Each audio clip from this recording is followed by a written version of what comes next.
Ang kwentong ito ay hango sa totoong buhay. Mula ito sa isa nating kabayan, na itago na lang natin sa pangalang Antonio. Ito ay istorya ng kanyang lolo, na itago na lang natin sa pangalang Limuel. Taong 1945, Antique. Sa isang liblib na bayan ng Antique, naninirahan ang mag-amang si Limuel at Mang Elias. Bagamat simple ang pamumuhay, masasabing kontento ang dalawa basta sila ay magkakasama.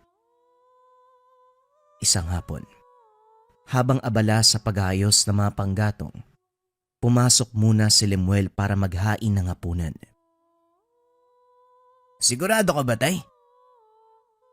tanong ni Limuel. Aba oo naman anak. Sige na, mauna ka sa loob at maghain. Kaya ko nang tapusin ang mga kahoy na to. Konti na lang naman matatapos na rin to. Pumasok na si Limuel at nagsimulang magsaing. Ang hindi alam ng binata, meron na palang lumapit sa kanyang ama. Isang matangkad at payat na lalaki, hindi pamilyar ang muka. Balot na balot ng itim na damit, na para bang ayaw ipakita ang balat. Wari ng matanda, maaaring naliligaw lamang ang dayuhan. Nag-alok ng tulong si Mang Elias ngunit ang magandang pagbati ng matanda, tinugunan ng hindi kaaya-ayang ngiti ng estranghero. Pagbuka ng bibig, napakalaki at haba ng matatalas nitong ngipin. Bagamat hawig ng lalaki, nakasisiguro ang matanda na hindi ito tao. Ilang beses tinawag ni Limuel ang ama upang kumain. Kaso nga lang makalipas ang ilang sandali, nagpa siya na itong puntahan sa labas. Sa isip ng binata, maaaring naaliwang matanda sa pagtataga ng kahoy. Normal ito sa kanyang ama. Hindi inaasahan ng 16 na si Limuel na ito na pala ang huling beses na masisilayan ang magulang.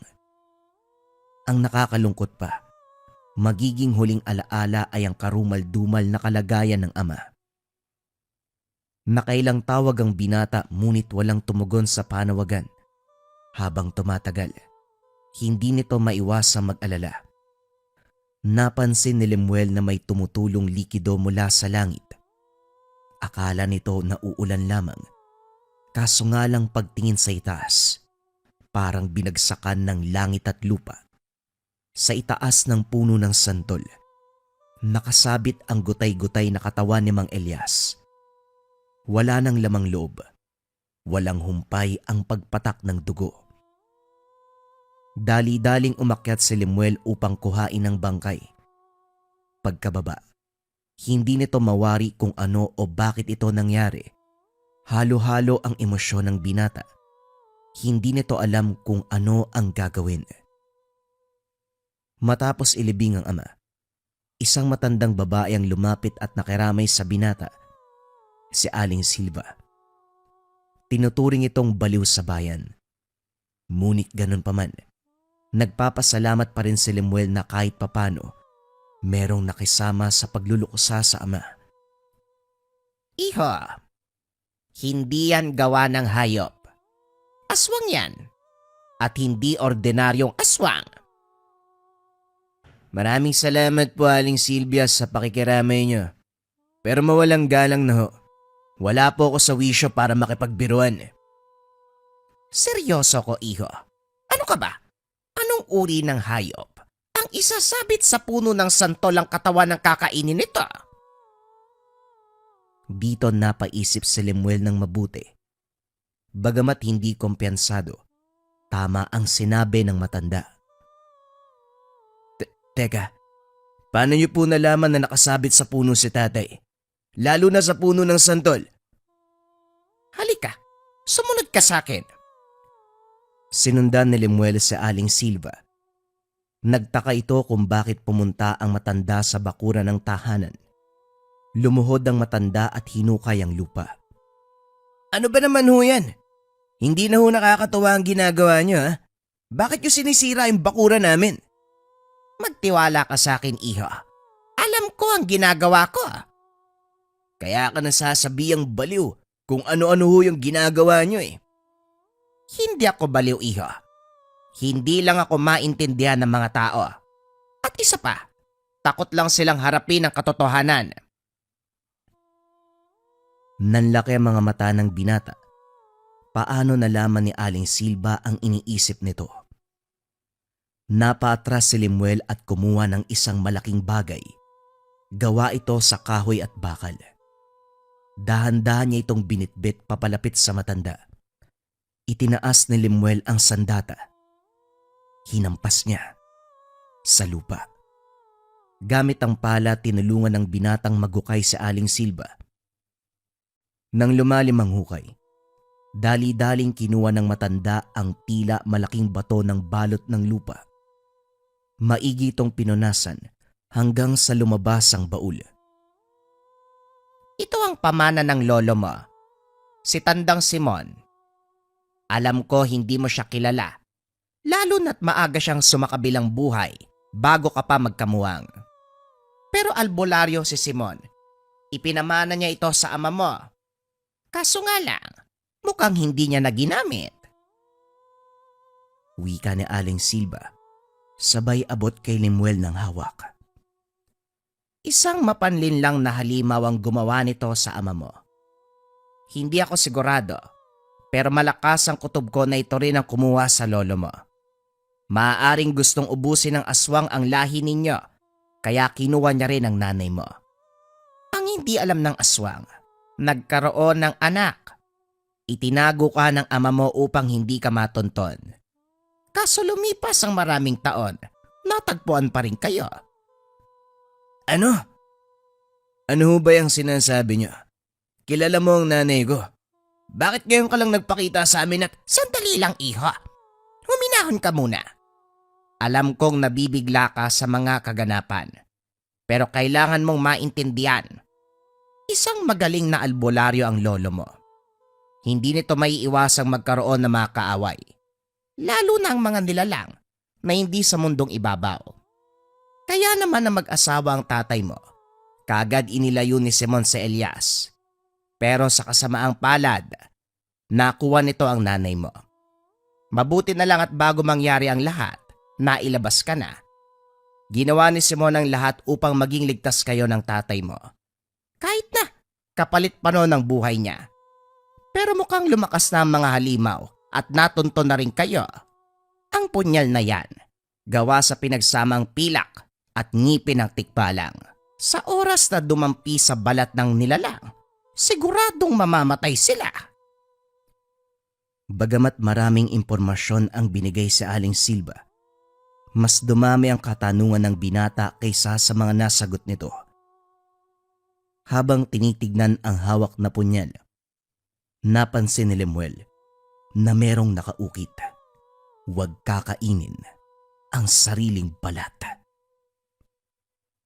Mabilis na lumipas ang 2 taon. Hindi na binatilyong iyakin si Limuel. Tinuruan nito ang sarili sa pag-aaral ng panggagamot, dasal at mga ritual pangontra.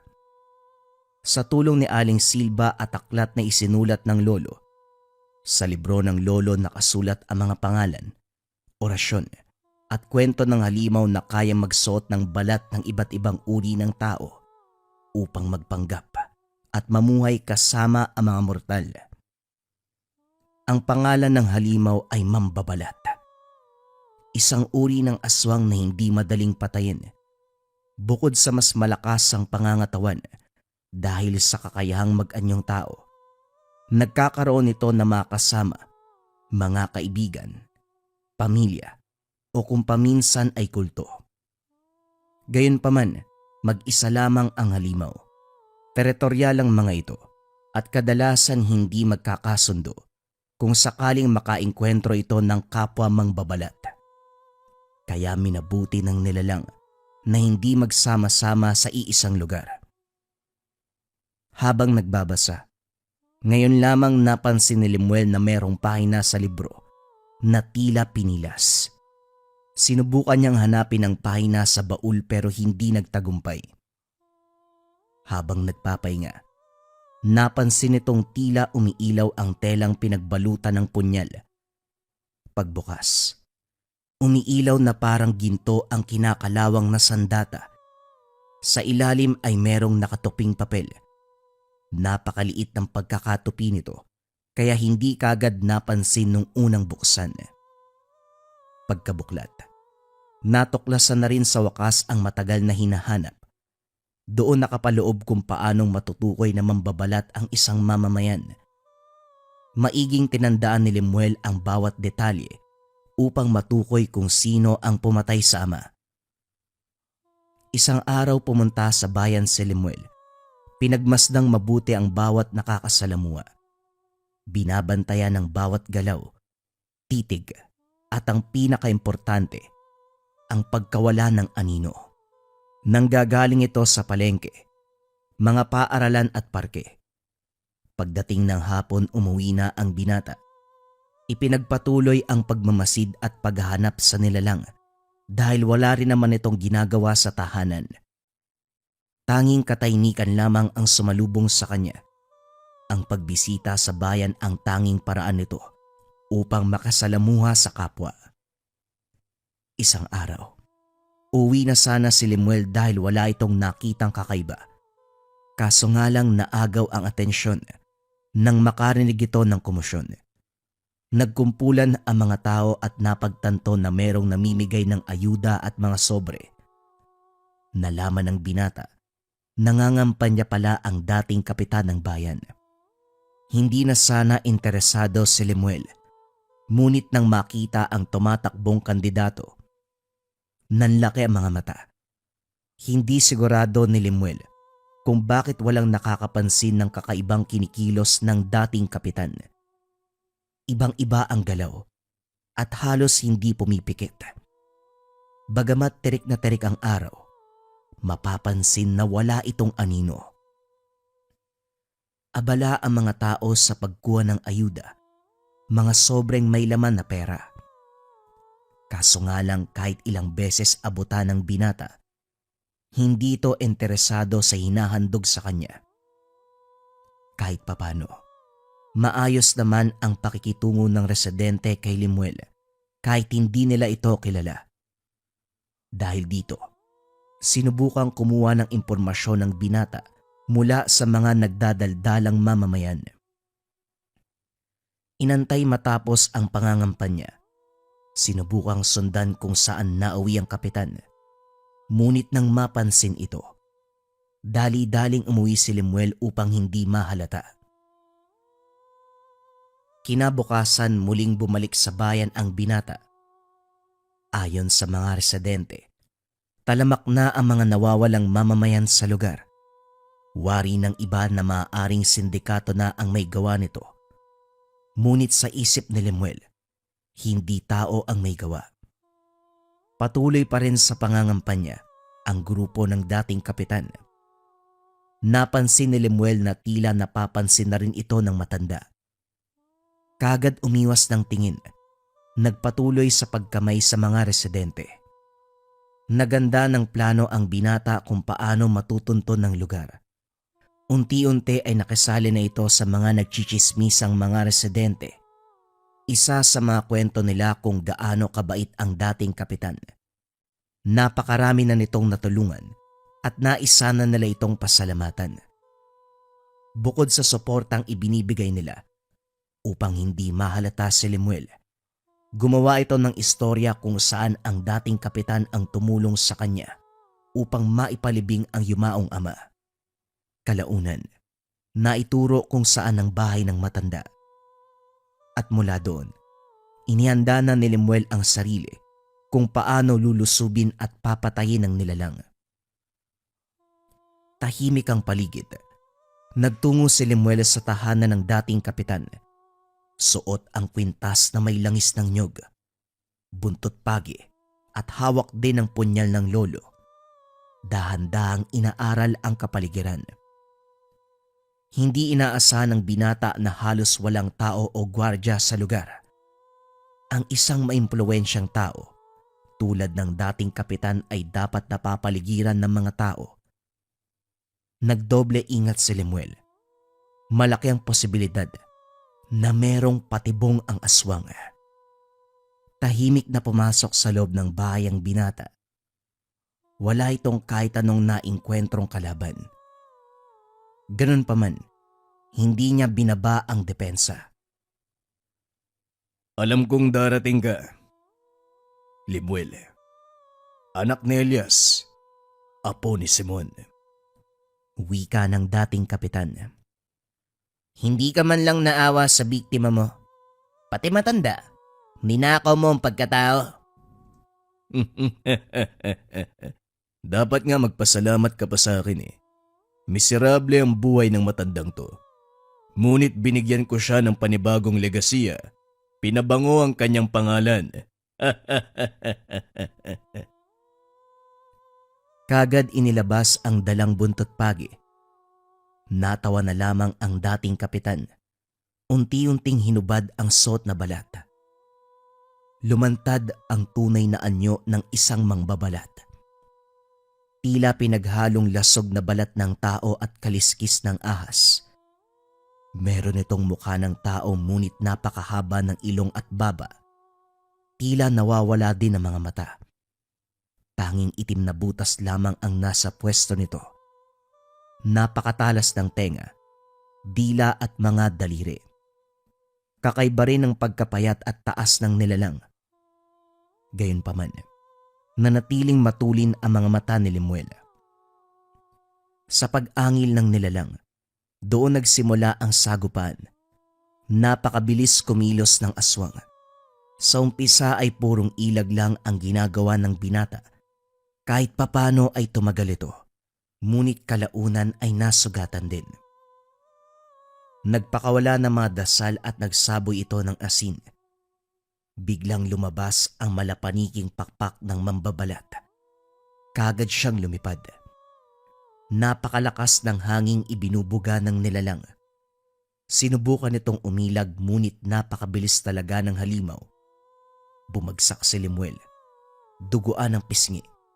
Bali ang braso. Puno ng sugat ang paa. Ganon pa man hindi natinag ang binata. Isinaboy ni Lemuel ang langis mula sa kwintas. Bahagyang nasakta ng nilalang. Kagad itong tumayo at hinampas ang buntot pagi. Dahil sa ginawa, nasugatan din ang nilalang. Nagpatuloy sa bakbakan ng dalawa. Kalaunan, matagumpay na napulupot ni Lemuel ang buntot pagi sa leeg nito. Ibinuhos ang natitirang langis sa mukha ng nilalang habang nag-oorasyon. Walang humpay ang pagsigaw ng mambabalat. Inilabas na ng binata ang punyal upang matapos na ang lahat.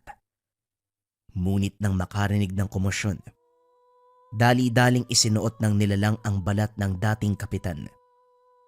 Bumukas ang pintuan. Pumasok ang 4 na katao. Ano ginagawa mo kay Kapitan?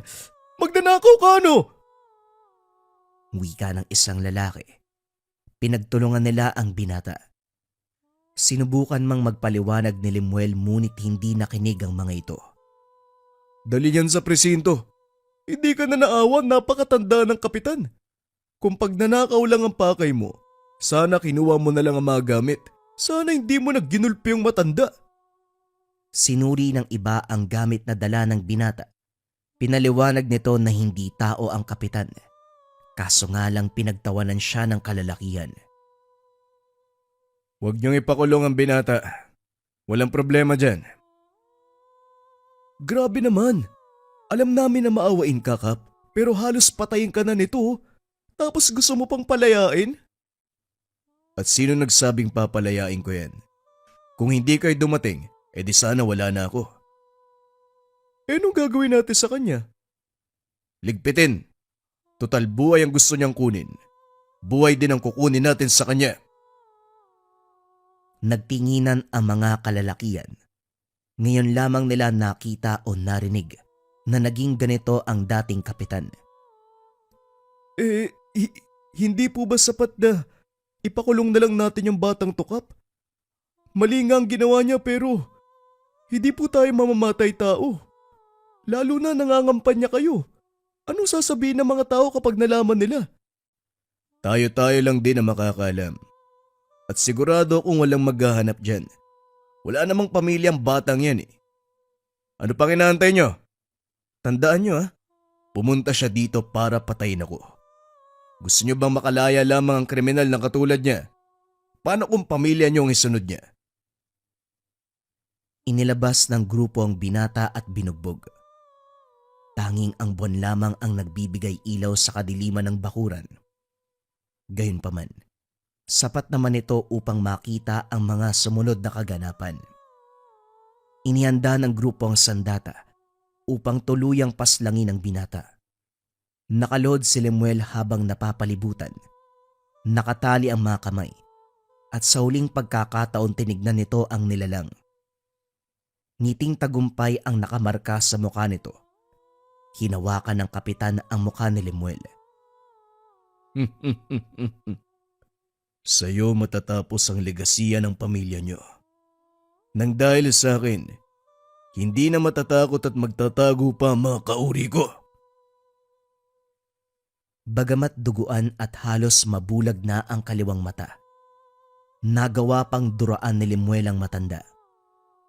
Lingid sa kalaman ng nilalang, itinago nito sa bibig ang langis na nagmumula sa kanyang kwintas. Napatras ang matanda, hawak-hawak ang muka. Papatay na sana si Lemuel, ngunit dahil sa malakas na angil ng kapitan, natigilan ang mga ito. Nabahagang buntot ng mga kalalakian. Dito na nagkaroon ng pagkakataon si Lemuel na kunin ang punyal. Pagtanggal ng tali sa kamay, kagad nitong sinaksak ang nilalang. Nagsimulang manginig ang kapitan. Pumapalag ito ngunit hindi umuubra. Tumalsik mula sa katawan nito ang balat ng kapitan. Isa-isa, lumabas ang iba't ibang balat ng taong nakain at ginagamit nito. Narinig ni Lemuel sa mga kalalakian na ito ang mga nawawalang mamamayan sa lugar. Napapikit na lang ang binata. Nang isang pamilyar na muka ang inihubad ng nilalang. Sa pagtulo ng luwa, ibinaon niya ang punyal. Ngayon ikaw naman, kainin mo ang sarili mong balat. Hinugot nito ang punyal sa dibdib. Sa pilitang hiniwa, binuka ang bibig ng nilalang. Habang nagbibitiw ng napakalakas na orasyon, ipinasok nito ang punyal sa bibig. Ang balat mong mapanlinlang, lunukin mo upang pagdusa ng walang hanggan. Hindi na kayang manglaban ng aswang. Kinakain niya ang sariling balat. Umaangil, nagwawala, nagdurugo. Wala itong magawa ko hindi magpatuloy sa pagnguya ng sariling katawan. Unti-unting lumambot ang laman nito hanggang sa naging putik. Sa huli, sinaksak muli ni Lemuel ang puso ng halimaw upang masiguradong hindi na mabubuhay ang aswang. Isang napakalakas na angil ay napalitan ng katahimikan. Saksi ang mga kalalakian sa bawat pangyayari. Nangingi sila ng tawad sa binata at kaagad pinagamot. Ang kumalat ang balitang patay na ang dating kapitan. Ngunit ang sinabing sanhi dahil lamang sa katandaan. Ginawa nila ito upang mapanatili ang mabuting imahe ng matanda. Naging tagabantay ng baryo si Lemuel, hindi bilang pulis, sundalo o opisyal, kundi bilang tagapangalaga ng lihim na pamana ng kanyang lahi. Pagbalik sa tahanan, ramdam pa rin ito ang lamig at kalungkutan.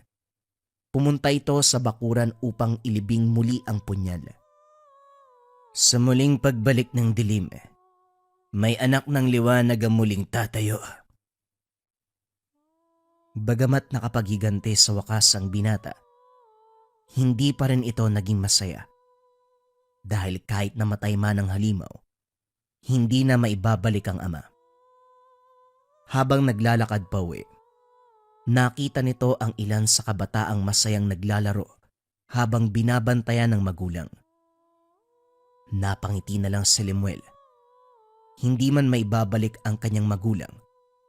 Kahit papano, hindi ito mararanasan ng iba. Ang mawala ng magulang sa murang edad. Lumipas ang ilang taon.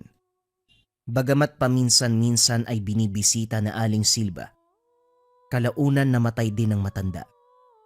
Sa bakuran, kung saan nakalibing ang ama at ang punyal, doon din inilibing si Aling Silva.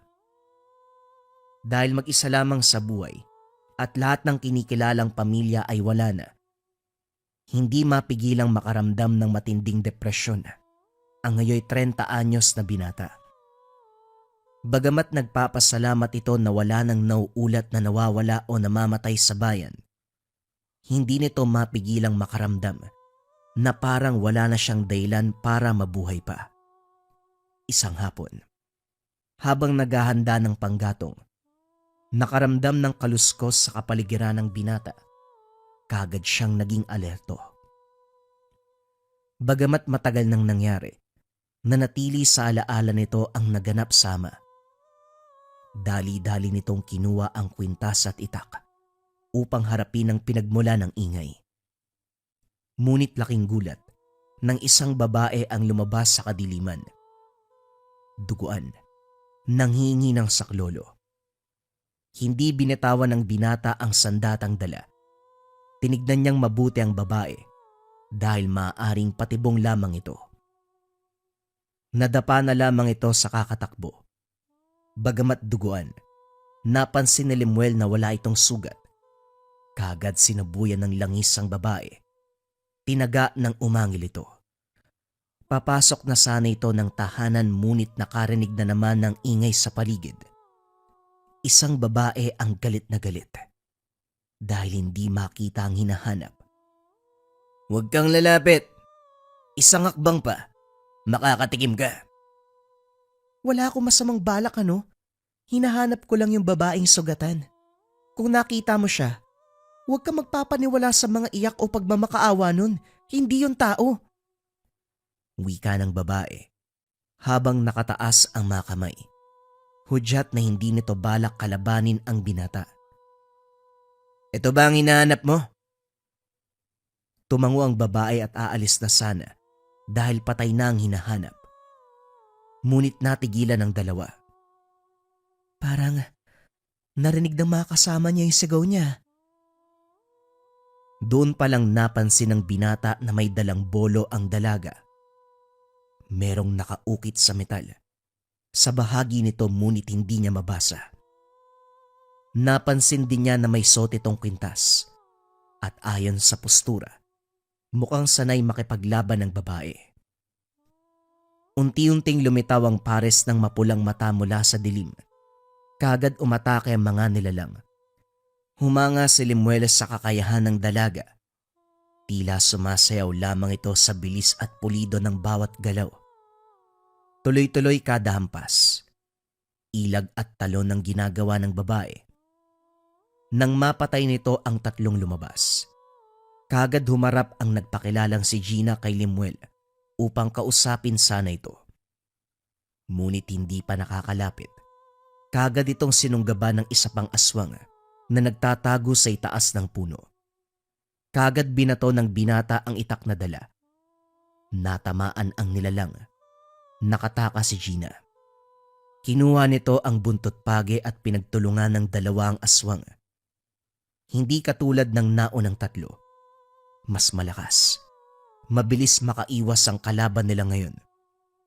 Medyo nahirapan silang tugisin ang nilalang hanggang sa nakakuha ng tiyempo upang ibalot ang buntot page sa leg ng halimaw.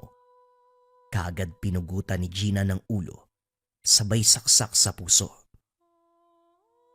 "Sana dinerecho mo na sa puso bago mo pugutan. Alam mo namang hindi mamamatayan kahit walang ulo eh." "Ano ka ba? Paano kung umangil pa yan ng malakas? Eh di dumating na naman yung mga kasama niyan." Natawa na lamang si Lemuel sa pagkasungit ng dalaga. Nagtaka si Gina sa tugon ng binata. Aalis na sana ito ngunit pinigilan. "Teka, kumain ka na ba? Mukhang kanina ka pa tumutugis ng aswang ah." Siguradong nagugutom ka. Ayos lang ako.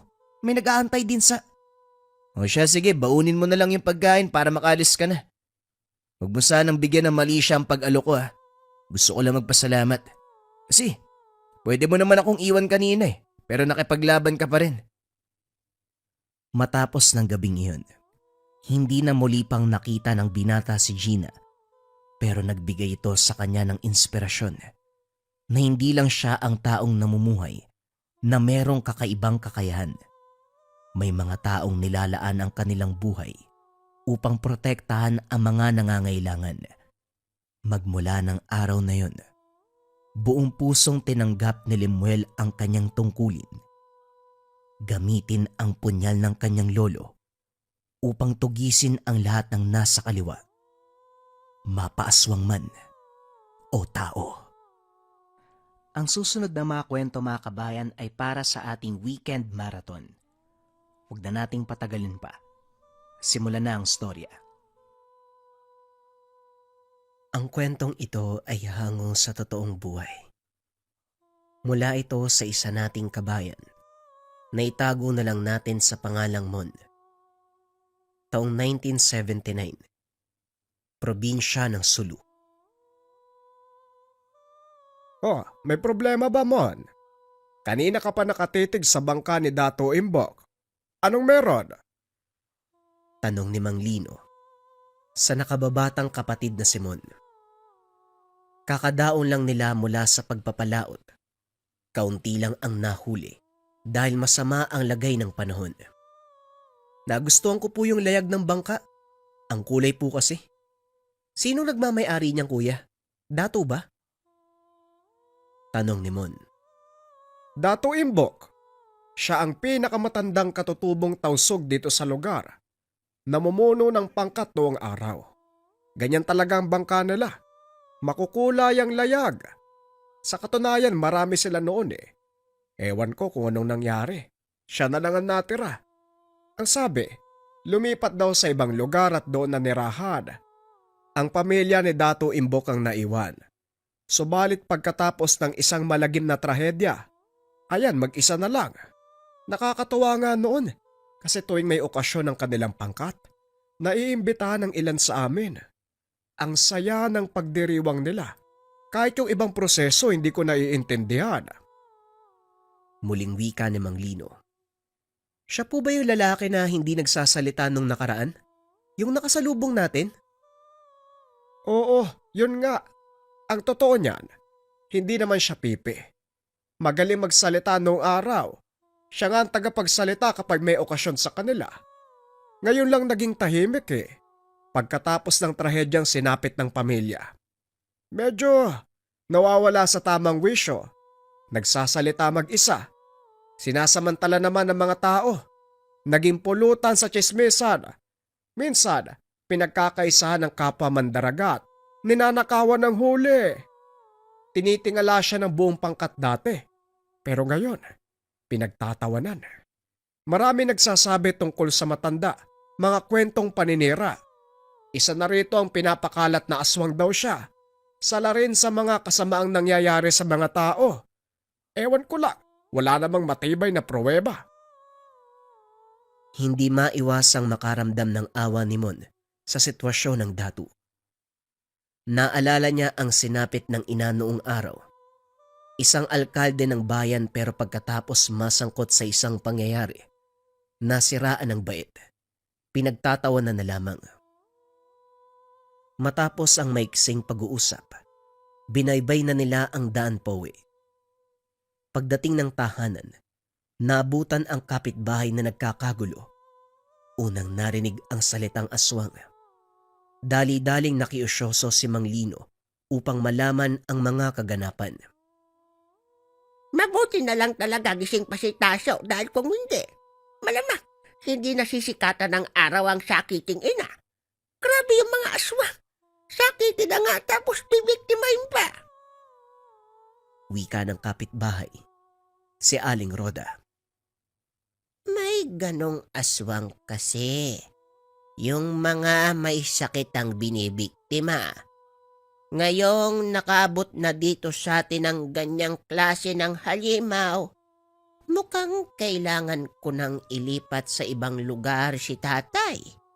Kahit nakaratay sa banigang tatay ko, gusto niya pang mabuhay ng mahaba. Ay nako, tapos ngayon may aswang sa paligid. Wika ni Aling Masing. Parang naninibago kayo. Ilang beses nang pabalik-balik dito sa atin ang aswang na yan. Sa mga panahon na yon, walang sakitin sa pamilya natin, kaya hindi tayo nakaranas ng pambibiktima. Ngayon na meron, eto na. Mag-ingat na lang talaga tayo para kahit papano makaligtas. Tulong-tulong na lang din. Kung sakaling may mapansin kayo, mas maraming kakalaban sa halimaw. Mapapadali ang pagtaboy. Wika ni Mang Rico. Sigurado ba kayo na ibang aswang yun ang bibiktima? Kagabi nakita ko si Dato Imbok, galing sa tahanan ni Mang Tasyo. Mabilis na naglalakad, walang lingon-lingon eh. Yung galawan parang may ginawang masama. Wika ng binata na nagngangalang Miguelito. Ang binatang ito ay biktima ng aswang nung araw. Swerte lang dahil nakaligtas sa mga sandaling iyon. Kinilala niya ang halimaw bilang si Dato Imbok. Aniya, kamuka at kahubog ng nilalang ang nasabing dato. Walang matibay na pruweba, pero dahil sa kahina-hinalang kilos ng matanda, hindi maiwasang pagdudahan. Magmula ng araw na yon, samot-saring haka-haka ang umusbong laban kay Dato Imbok. Hindi pa kabilang ang palaging pangmamaliit sa kanyang pagkatao. Kung ikaw na ang magsasabi, maniniwala talaga ako. Dating biktima ng aswang ang batang ito eh. Namukaan pa ang halimaw na sumalakay. Sino pa ba? Di si Dato Imbok. Sandali, Dato pa rin ang tawag eh. Matagal na siyang walang pinamumuno ang pangkat. Imbok! Aswang Imbok! Mabuti pa, bagay naman sa pangalan niyang dawitan ng salitang aswang. Pero Miguelito, talaga bang nakita mo si Imbok sa mga oras na nangyari ang pambibiktima? Gusto lang naming marinig ang katotohanan para kung maisipang manumbat, tama ang lahat ng sasabihin ano? Mang Rico, kailan pa ba ako nagsinungaling? Buong buhay ko, tapat ako sa katotohanan. At yung nakita ko, hindi may tatanggi si Dato Imbok. Nang mga sandaling iyon, narinig ni Mang Tasyo ang usapan. Gulo pa ang isipan dahil sa pag-aalala ng ama na halos malagutan ng hininga sa nangyaring pambibiktima ng aswang. Nauna ang galit. Walang sali-salitang sinugod ang tahanan ni Dato Imbok. Sumama ang iba pang kapitbahay na merong bitbit na pamalo. Pambihira. Sa simpleng salita ni Miguelito, naniwala kagad ang lahat. Mga tao nga naman ang babaw ng pag-iisip. Yung taong nananahimik guguluhin. Itutuloy ko na talaga ang pagbabalak na lumipat ng tirahan. Hindi ko na masikmura ang kabastusan ng kapwa natin dito. Wika ni Mang Lino. Kuya, talaga bang aswang si Dato Imbok?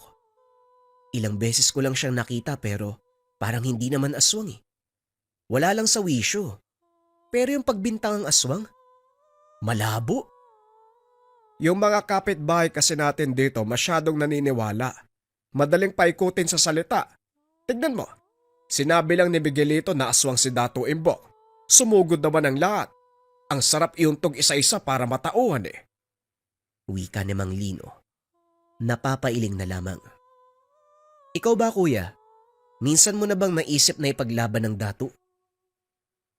Natahimik si Mang Lino. Ilang sandali ang lumipas bago nakasagot. Mon, sa panahon kasi ngayon, kailangan nating unahing isalba ang sarili. Kung may nangyayaring hindi kaaya-aya sa paligid, mas mainam na umiwas na lang ng tingin. Alam mo yon. O siya, ihatid ko lang sa kapitbahay itong nahuling isda. Bibili kasi yun eh. Wala pa pala tayong kanin. Kung pwede magsaing ka, lalakad na ako. Kumilos kagad si Mon pagkalis ng kapatid. Magsasaing na sana kaso naubusan ng panggatong. Malapit lang naman ang kakawyan kung saan madalas na nangangahoy. Nagtungo siya roon. Sa kalagitnaan, Natigilan sa pamumutol ng kahoy nang marinig ang nagtataasang boses. Sinundan niya. Bumungad ang tagpo. Hinahamon nila Mang Tasyo si Dato Imbok. Hindi to pumapalag. Nasa loob lamang ng tahanan at pilit na itinataboy ang mga ito. May nakakita sa'yo sa oras na biniktima ang nanay ko. Ipagkakaila mo pa rin. Dato Imbok, lumabas ka riyan. Mag-usap tayo ng harapan. Huwag mong intayin na maubos ang pasensya ko. At baka makagawa ko ng bagay na pagsisisihan mo habang buhay. Wika ni Mang Tasyo. Iho, ano bang nagawa ko mali para pumarito kayo at manggulo? Hindi ako ang aswang kagaya ng sinasabi nyo. Tao ako. Taong nananahimik. Kaya pakiusap tumigil na kayo. Wika ni Dato Imbok. O Imbok, hindi mo kami madadaan sa anumang pawa. Huli ka na nga sa akto. Lumulusot ka pa. Ilang beses ka nang nakita ni Miguelito. Ipagkakaila mo pa. Ang lakas din ng loob mo ah. Patikimin na natin. Hindi na pwedeng ganito na lang palagi. Ilang beses na natin pinagpapasensyaan ng taong yan. Tasyo, pasukin natin yung bahay. Wika ni Aling Roda. Kagaya ng sinabi, pinasok nila ang tahanan ni Dato Imbok. Pero sa pintuan pa lang, napasigaw na ang lahat sa sakit. Pagkatapos tamaan ng sumpit sa iba't ibang bahagi ng katawan. Ang iba ay nagmamadaling lumabas. Samantalang ang ibang katulad ni Mang Tasyo ay sumubok na lapitan ng Dato. Bago niya mahampas ng dalang kahoy, naunahan siya nito. Isang suntok lang, bumulagta at nawala ng malay. Nagulat ang lahat, nanlaki ang mga mata habang nakatingin sa matanda. Anong nangyari? Napatay niya ba si Tasyo? Hindi na kumikilos. Wika ni Aling Masing. Aba malay ko, bahala na kayo dyan. Basta uuwi na ako. Masakit ang supit. Wika ni Aling Roda. Dali-daling umalis kahit paika-ikang naglalakad. Sumunod naman ang iba. Iniwanan ang walang malay na si Mang Tasyo. Kahit si Mon na nakatingin sa unahan, hindi makapaniwala sa nasaksiyan. Makalipas ang ilang sandali, lumabas si Dato Imbok. Pakamot-kamot sa ulo, habang hinihila palayo ang nakahandusay na si Mang Tasyo. Isinandal niya ito sa puno. Ipinatong nito ang palad sa ulo ng walang malay na matanda. Kalaunan ay inihipan, may kung anong binigkas. Pagkatapos ay iniwanan. Nanatili sa lugar si Mon, tahimik na pinapanood ang kilos ni Dato Imbok. Inayos ng matanda ang bitag na nasira sa pagpasok ng mga tao kanina. Nilagyan muli ng sumpit. Hindi madaling mapansin dahil tagong-tago. Pero kapag naapakan, paniguradong matitikman ang tulis ng mga ito. Ilang sandali pa ang lumipas. Nagulat na lamang nang biglang magbago ang ugali. Nawawala na naman ang wisyo. Binabasag ang gamit at saka nagsasalita ng mga kataga na hindi naiintindihan. Dali-daling umalis si Mon sa takot na makita. Nagbitbit na kasi ng sumpit ang matanda. Hindi nais sapitin ang nangyari kina Mang Tasyo. Pagdating ng tahanan, sinalubong siya ni Mang Lino na kanina pa naghahanap. Saan ka ba nang galing? May dala kang itak. May ginawa ka ba? Wala naman po. Mangangahoy sana ako eh. Kaso may narinig ako doon sa gubat. Hindi ko na tinuloy, natatakot po ko eh. Palusot ni Mon. Yun lang pala. Akala ko kung ano na. Baka may naligaw na mabangis na hayop. Ganyan naman talaga sa gubat. Nung araw nga, hinabol ako ng baboy ramo eh. Hindi mo na kailangan mangahoy. Meron akong nabitbit na iilang sanga habang pauwi. Halika na rito sa loob. Napabuntong hininga si Mon. Sumunod sa loob ng tahanan. Kuya, ang totoo niyan. Habang nasa gubat ako, nakita ko si Mang Tasyo eh. Sumugod sa tahanan ni Dato Imbok. Sino po ba talaga yung Dato na yun? Bakit parang meron siyang kakayahan na hindi taglay ng ordinaryong tao? Diretsyong napatingin si Mang Lino sa kapatid. Hindi inaasahan ang tanong nito. Hindi naman ipinagkait ang katotohanang nalalaman. Mon, si Dato Imbok, hindi lang basta-bastang katutubong tausog. Isa siyang antingero. Nalaman ko ang bagay na ito dahil matalik na magkaibigan ng Dato at si Lolo Iko noong araw. Ang sabi ni Lolo, magaling, mahusay at malakas na antingero si Dato Imbok. May tangan siyang anting-anting na nagbibigay ng pambihirang kakayahan. At ang nag-iisa niyang sandata, ang sumpit. Ito ang ginagamit na panugis sa pagpuksa ng mga nilalang. Malupit ang sumpit. Pwedeng ikamatay kapag natamaan. Biglang kinabahan si Mon nang maalala ang sinapit ng grupo ni Mang Tasyo kanina. Tinamaan ng sumpit. Maging si Mang Tasyo, hindi niya alam kung nagkamalay na ba ito.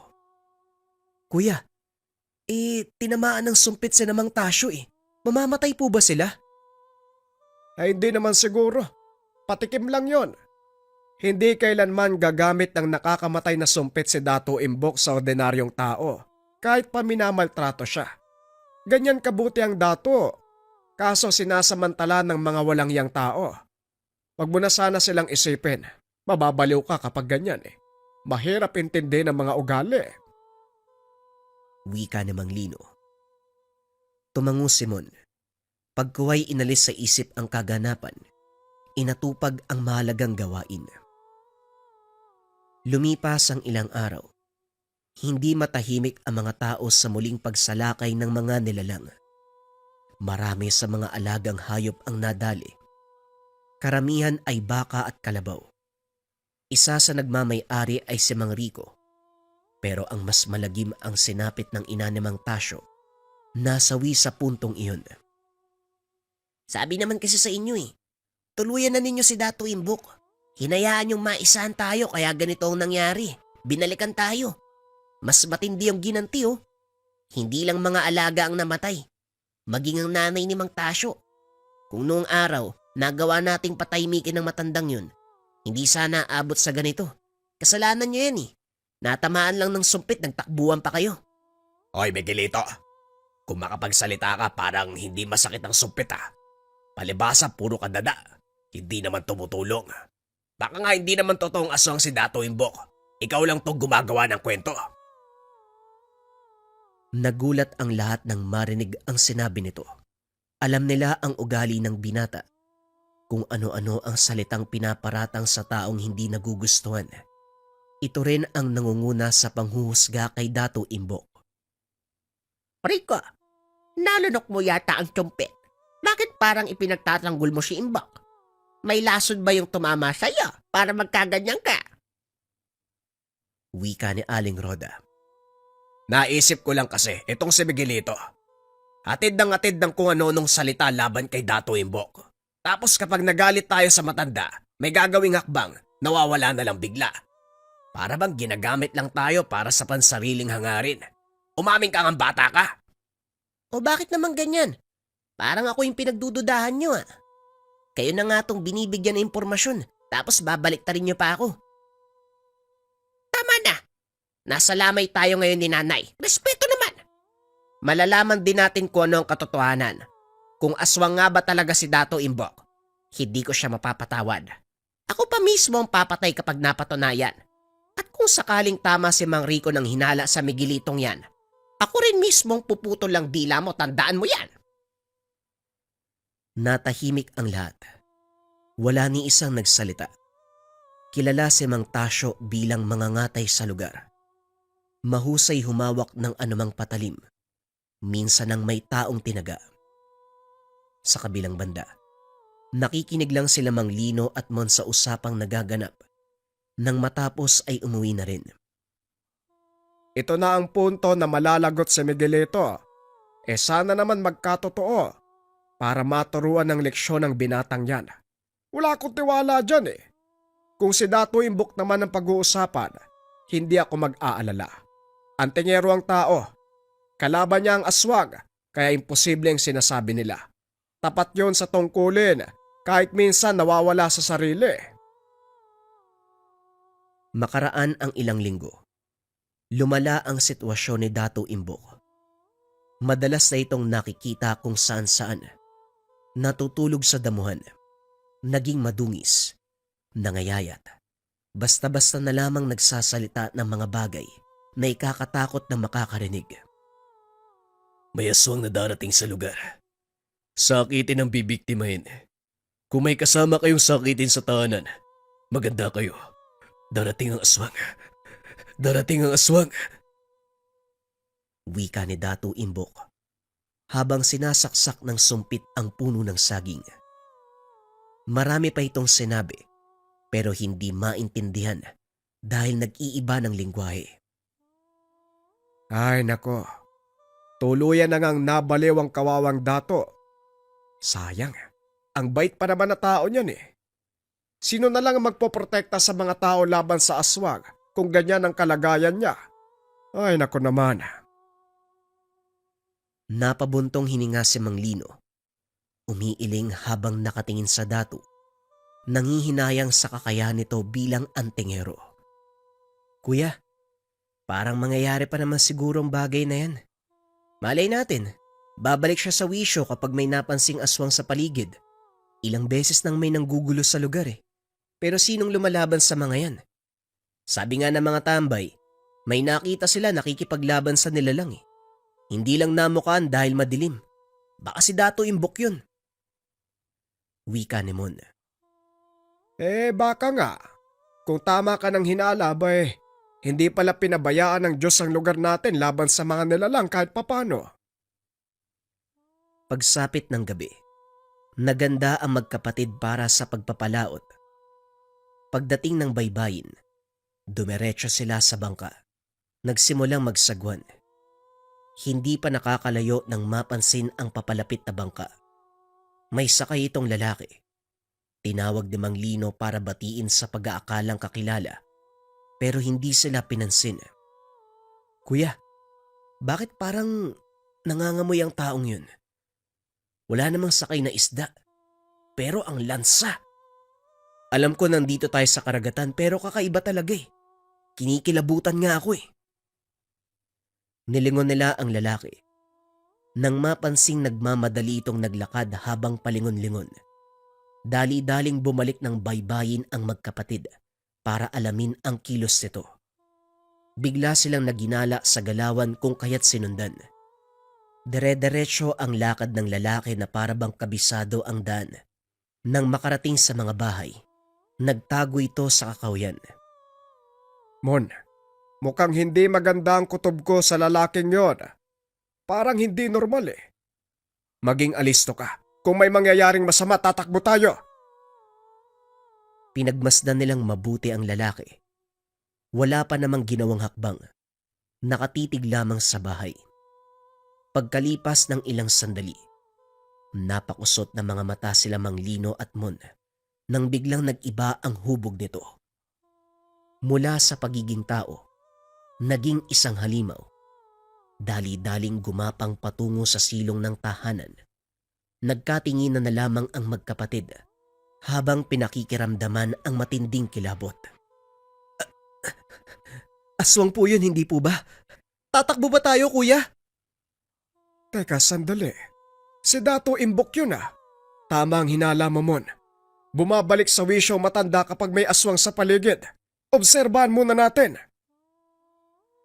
Minabuti ng dalawa na magtago habang nag-aantay sa susunod na mangyayari. Hindi nagtagal. Harapan nilang nasaksiyan kung paanong parusahan ni Dato Imbok ang kampo ng dilim. Naging maingat ang Dato sa kanyang mga kilos. Tinira ng sumpit ang nilalang. Bago pa ito tuluyang makaangil, dali-daling hinila palayo sa mga bahay. Sakay buturan ng kagubatan dinala. Paulit-ulit na tinitira ng sumpit. Pero lumalaban pa rin ang nilalang. Tumilapon si Dato Imbok. Kagad namang bumangon at saka sumugod. Tumagal ang labanan. Ilang beses nagpalipat-lipat ng pwesto sila Mang Lino para lang hindi mapansin ang kanilang presensya. Samantala sa pagpapatuloy ng sagupaan, unti-unting nangihina ang nilalang. Hindi nito kinaya ang bisang taglay ng sumpit. Kung hindi ako nagkamali ng pag-alala, 7 sumpet ang inilalaban ni Dato Imbok sa tuwing may tutugising aswang. Kapag matagumpay na tumama ang lahat ng ito ang magiging katapusan ng nilalang. Gawayan sa kawayan pero nakakamatay. Hindi ko alam kung anong inilagay niya basta sobrang epektibo. Tignan mo, tumba na ang halimaw. Binilang ni Mon ang sumpit na tumarak sa katawan ng aswang. Gaya ng sinabi, 7 ang lahat ng tumama. Nangisay ang nilalang. Sinubukan pang makatakas sa pamamagitan ng paggapang palayo. Pero hindi na kinaya. Tuluyang bumulagta. Kagad naman silang nanahimik nang lumingon si Dato Imbok sa kanilang gawi. Kinabahan lalo nang lumapit sa kanila. Bumalik si Dato Imbok sa kinaroroonan ng nakahandusay na aswang. Tinali nito ang magkabilang kamay at paa. Pagkatapos ay pasimpleng hinila patungo sa masukal na bahagi. Dinasalan ng dato ang katawan. May kung anong isinaboy. Sinindihan pagkatapos. Dahan-dahang lumayo sina Mang Lino at Mon dahil kumalat na sa hangin ang matinding amoy nito. Halika naman, mas mabuting umalis na tayo dito. Mahirap na, baka may makakita sa atin. Sumunod na rin si Mon nang lumakad dito. Kinabukasan, usap-usapan ang nangyari sa nakaraang gabi. Ang tahanan na sana'y bibiktimay ng aswang. Napansin ang presensya nito. Kaso nga lang hindi naabutan dahil sa mabilis na kilos ni Dato Imbok. Kagaya pa rin ng dati ang bibig ng lahat. Kung ano-ano ang sinasabi, lahat ay sinisisi sa Dato. Diyos ko, hindi ko na maintindihan ang kaganapan sa lugar na ito. Kung makapambiktima ang aswang sunod-sunod. Lilipas lang ang ilang linggo, meron na namang magpaparamdam. Paborito ng mga nilalang ang lugar natin. Kapala, paulit-ulit nagpaparamdam ang halimaw na yan. Hindi naman nahuhuli sa akto. Kagabi nung nagparamdam ang aswang, napansin ko yung kaagad. Pero paglabas ko, may nakita akong tao, kumakaladkad sa nilalang. Hindi ko lang alam kung sino. Madilim kasi, natakot ako. Wika ni Aling Lorna. Ang may bahay ng tahanang bibiktimahin sana ng aswang. Sino? Sigurado ko, si Dato Imbok yun. Wala nang ibang... Isang salita pa, Miguelito. Ipapalunok ko sa iyo yung kamao ko. Ang bata mo pa, pero kung ano-ano ang sinasabi mo laban sa kapwa mo. Kahit nababaliw si Dato Imbok, hindi siya masamang tao. Mas mukha ka pang ang halimaw kumpara sa kanya. May marinig pa kung sinasabi mo tungkol sa matanda. Talagang dudurugin kita. Hindi na naituloy ni Miguelito ang sasabihin nang putulin ni Mang Lino. Sumiksik ito sa tabi. Napayuko na lamang. Puro kayo paratang sa taong wala namang ginawang mali. Kapag nagkikita talaga kayo sa isang lugar, tuwang-tuwa si Satanas. Wala kayong ibang ginawa kung hindi magbigay ng masamang opinyon sa ibang tao. Sarap niyong pag-untugin. Umuwi na nga kayo! Wika ni Mang Lino. Grabe ang lupit mo, kuya. Akala ko hahayaan mo lang sila eh. Mabuti naman po naisipan niyo magsalita. Natakot tuloy sila.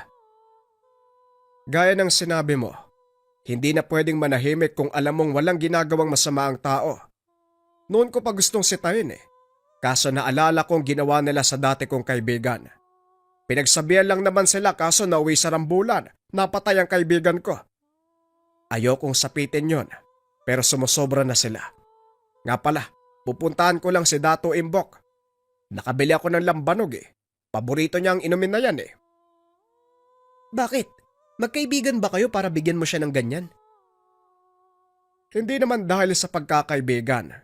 Pagpapasalamat dahil pinupuksa niya mga nanggagambala dito. Kung hindi niya yun ginawa, malamang may gana pang bumalik ang halimaw para mambiktima uli. O siya, lalakad na ako. Pagdating ni Mang Lino sa tahanan ni Dato Imbok, nasa tamang wisyo ang matanda. Kakagising lang at nakilala siya kagad. Nagkausap sila pero hindi kagaya ng dati. Naging matipid sa pagsagot. Inintindi ang matanda dahil maraming pinagdaanan sa mga tao. Nagpaalam na siya papaalis sa lugar. Paglipas ng mga araw naging payapa ang lugar. Paminsan-minsan may nagpaparamdam na nilalang. Unti-unti na ring nanumbalik ang lakas ni Dato Imbok. Sa katunayan, inaasikaso ito ni Mang Lino at Mon. Nagpumilit sila na alagaan ng matanda. Sa sariling tahanan niya pa rin nakatira. Hinahatidan lamang ng pagkain. Sa kabila ng lahat, hindi pa rin naapektuhan ang husay ni Dato Imbok pagdating sa usapin ng aswang. Kahit sa mga oras na nawawala sa sarili, alam na alam ang gagawin. Iisa lamang ang paraan ni Dato Imbok sa pagpatay ng mga aswang. Gumamit ng 7 sumpit, pangontra sa mga nilalang.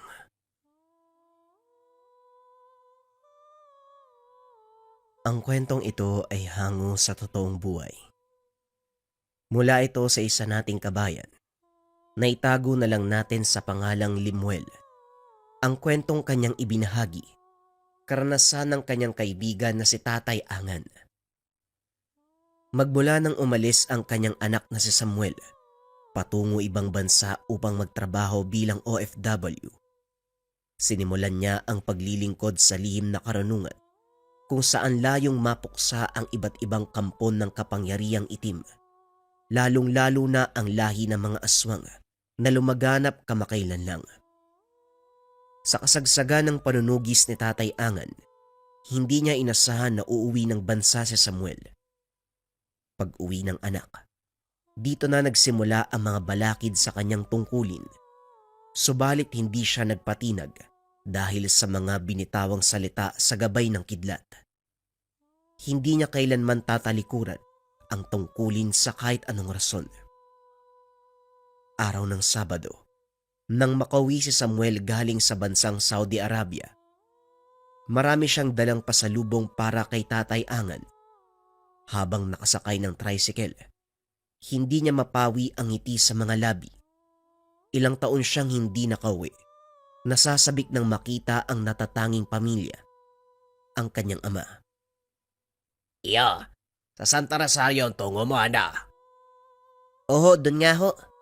Ay nako, mag-ingat ka ha. Dahil nitong mga nakaraang buwan ang daming naglipa ng aswang doon, lalong-lalo na sa Santa Rosario. Napakunot ang noo ni Samuel sabay sulyap sa driver. Hindi niya inasahan ang narinig. Dahil noong naroon pa sa bayan, wala namang nababalitang aswang. Hindi na sana papansinin ng driver, pero nagpatuloy ito sa pagsasalita. Pero alam mo, sa tuwing may aswang na mangangahas na lalapit sa Santa Rosario, hindi na nasisikatan ng araw. Ho, paano naman ho? Bawat aswang na aapak sa bayan, namamatay. 2 bangkay lang ang natatagpuan, bangkay ng biktima ng aswang o bangkay ng mismong aswang. Hindi pa alam kung sino ang taong palihim na pumupuksa sa pesteng halimaw na yan. Pero malaking tulong siya. Kahit papano naliligtas sa mga tao eh. Naging mahaba ang kwento ng tricycle driver, pero hindi na masyadong pinansin ni Samuel. Hindi rin sa pagiging bastos, pero hindi pasok sa templada niya ang ganong klase ng usapin. Maliban sa hindi siya madaling mapaniwala, ayaw niya lang na merong dagdag na iniisip. Makalipas ang mahigit 1 oras na biyahe, nakarating din sila sa bayan ng Santa Rosario. Ilang distansya lang din ang kanyang nilakad at narating ang mismong bahay. Pero ang ipinagtataka ni Samuel, parang matagal na inabando ang tahanan. Naghahabaan ang mga damong ligaw sa bakuran. Halos umabot na sa bubong ang mga baging. Sira na ang iilang parte ng kusina. Masyado ding maalikabok na parang ilang taon nang hindi nalinis. Tatay Angan, nandito na po ako. Kagad napaubo si Samuel nang sumalubong ang mga alikabok. Binuksan niya ang mga bintana upang lumabas ito. Isa pa, masyadong madilim sa loob. Kumuha siya ng tuwalya at pinagpag sa bawat sulok ng bahay. Nang naalis na, saka lamang siya nakahinga ng maluwag. Napabuntong hininga nang mapagtantong nagkalat ang mga gamit sa bahay. Nilinis niya muna ang buong paligid habang inaantay ang pagbalik ng ama. Matapos ng lahat ng gawain ay mauupo na sana. Kaso nga lang biglang napukaw ang kanyang atensyon doon sa isang kwarto. Kwarto ni Tatay Tangan. Dala ng kuryosidad, pumasok siya sa loob at hindi makapaniwala sa nakita. Isang poon na may katawan ng tao. May nag-iisang mata sa dibdib. May nakasabit na kwintas. Sa paanan ay merong iba't ibang maliliit na pwedeng basahin. Sinubukan niyang basahin ng mga nakasulat. Pero dahil mga simbolo at letrang hindi maintindihan, ibinaling na lamang ang pansin sa iba at nakita ang nasa ilalim ng altar. Naroon ang mga bote ng langis. Hindi na nanibago si Samuel dahil noon pa man meron ng ganito ang ama. Bigla siyang napalingon sa likuran. Pareho pa silang nagulat ng taong kakarating lang. Samuel? O tay, saan ka galing? Nagmamadaling lumapit si Tatay Angan at saka kinaladkad palabas ng kwarto si Samuel. Doon na rin nagkaroon ng usapan at katanungan tungkol sa poon, maging sa kalagayan ng tahanan. Tay, ano pong nangyayari? Bakit parang nagbago yung bahay natin? Nagbago? Wala namang nagbago, Samuel ah. Hindi ko pa nga naayos yung sirang bahagi ng bahay eh. Yung nasa kwarto po yung tinutukoy ko, tay. Ano ba yun? Umalis lang ako ng bansa. Parang lumipat ka na ng relihiyon eh. Ang bathala o gabay ng kidlat. Isa yung makapangyarihang poon na nagbibigay sa akin ng lakas Para ano, tay? Basta pampahaba ng buhay. Alam mo naman, di ba? Medyo tumatanda na ako eh. Napakamot na lang ng ulo si Samuel sa sagot ng ama. Naniwala naman siya at saka ibinuhos ang oras para sa kanilang dalawa. Matagal silang hindi nagkita kaya sinulit na ang pagkakataon. Makalipas ang mga araw, hindi maiwasan ni Samuel na magduda. Palaging lumalabas ng bahay si Tatang Angan sa gabi. Nagsasara ng kwarto tuwing sasapit ang 6:00.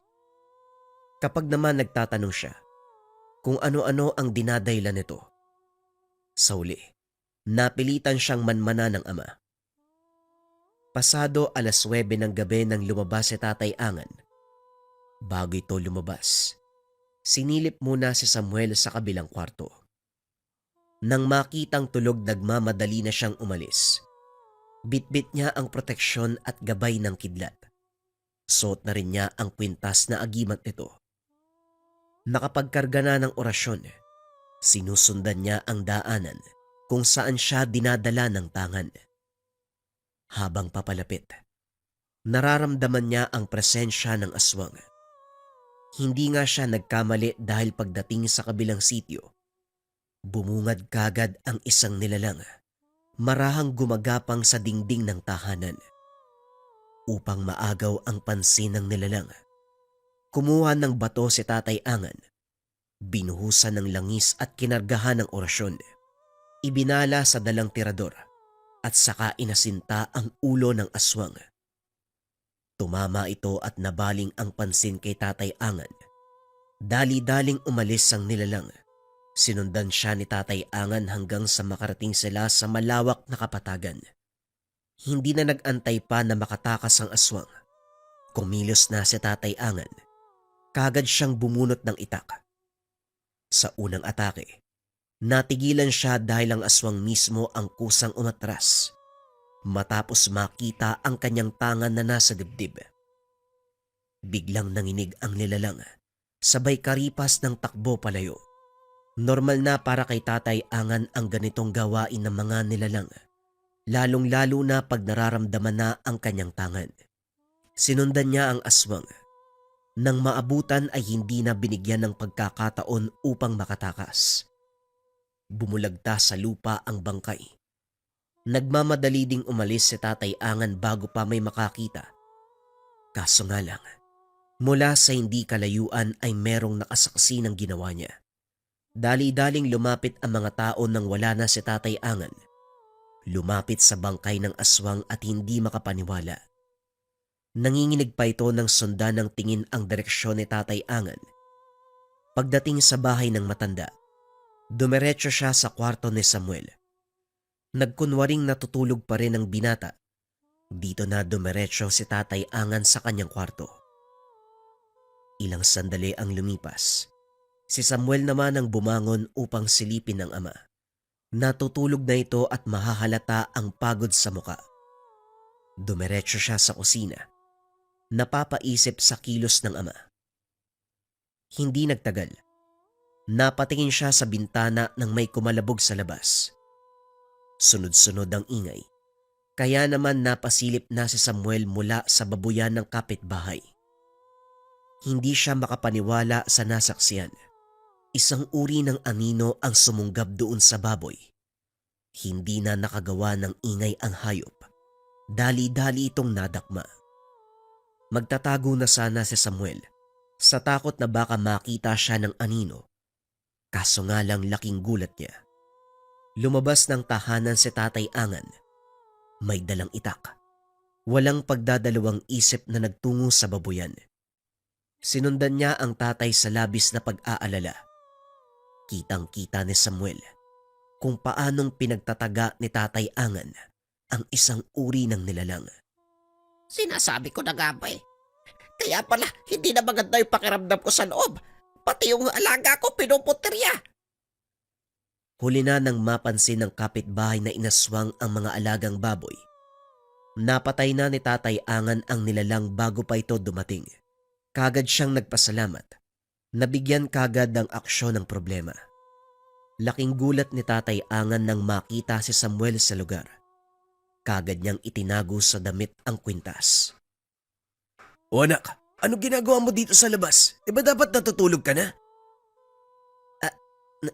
Nagising po ko tay kasi maingay. Ganun ba? Halika, pumasok na tayo sa bahay. Gusto mang magtanong ni Samuel. Napatigil muna siya. Maraming gustong malaman kung paanong nalaman ng tatay na merong nilalang at bakit niya tinulungan ang kapitbahay at kung paanong napatay ang aswang. Pero dahil hindi makakuha ng lakas ng loob, pinili niyang manahimik at magmanman sa sitwasyon. Sa kabilang banda, kahit papano nakahinga si Tatay Angan dahil hindi nag-usisa si Samuel. Kilala niya ang anak. Ayaw nitong malagay siya sa kahit anong kapamakan, lalo na kapag may kinalaman sa mga aswang. At ang mas malala pa, ang pagpapasailalim niya sa lihim na karunungan nang hindi nito nalalaman. Noong panahong hindi pa nakakaalis ng bansa si Samuel, napapansin niya na sa sarili na may kakaiba siyang kakayahan. Nakikilala ang aswang kahit nasaan yung tao. Nung una hindi sigurado, pero nang maimbitahan ng kakilalang nagsasanay sa lihim na karunungan, doon niya napagtanto ang kakayahan. Magmula noon, nagsanay siya hanggang sa natutunan ang mga bagay-bagay. Saka lang din niya nagamit ang kakayahan nang umalis ng bansa si Samuel para makapagtrabaho. Wala nang kontrata sa kanya kaya sinamantala ang pagkakataon.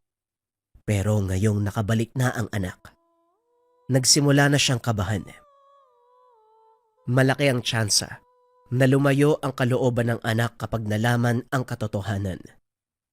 Napabuntong hininga na lamang ang matanda.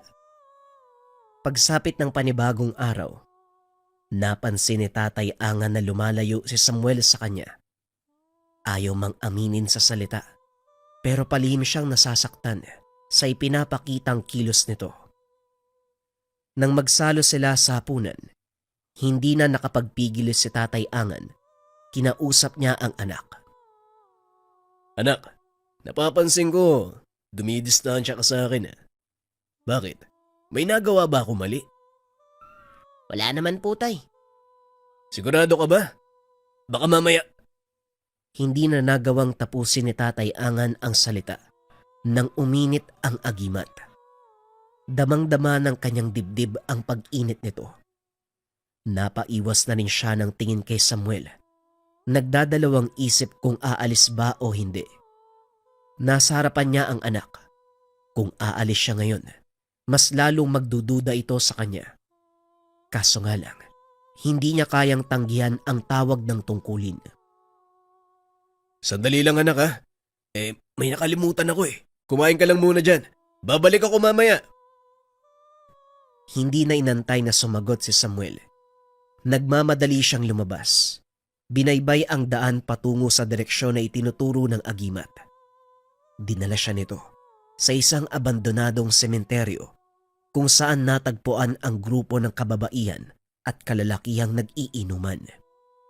Malapit lang sa kalsada ang kinalalagyan ng grupo pero wala nang dumaraan doon. Nagkakasayahan ang mga ito. Lasing na ang karamihan kaya hindi napansin ang dalawang aswang na kanina pa nakabantay. Naghihintay ng tiyempo para sumunggab. Dahan-dahang binunot ni Tatay Angan ang itak sa kanyang tagiliran. Nag-umpisang humakbang patungo sa kinalalagyan ng aswang. Sa magkabilang direksyon, nakapwesto ang mga nilalang.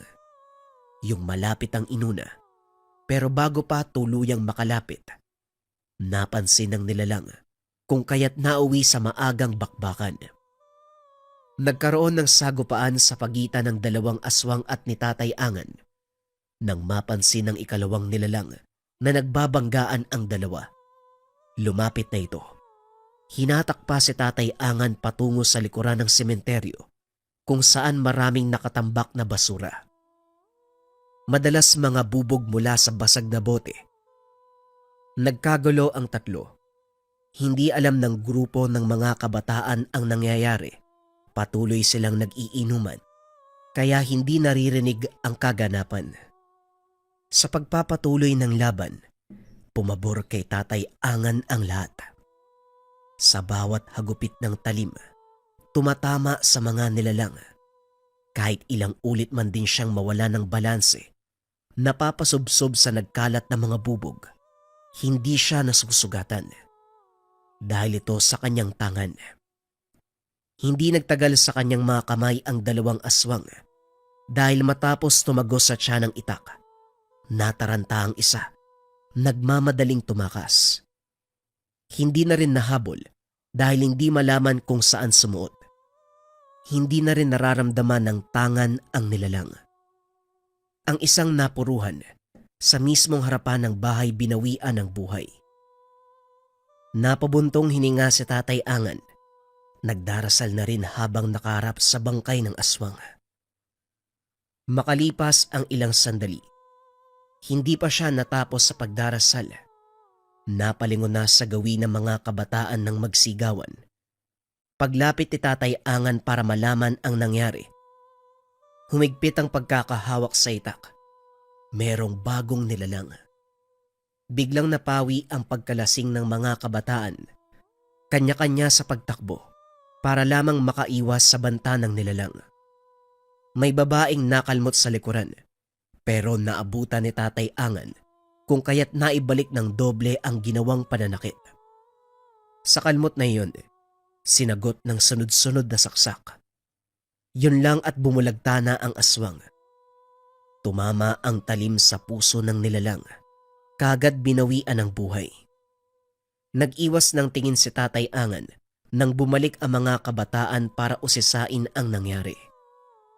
Sa patuloy na paglapit ng mga ito, sinabayan ni Tatay Angan. Umalis siya sa lugar.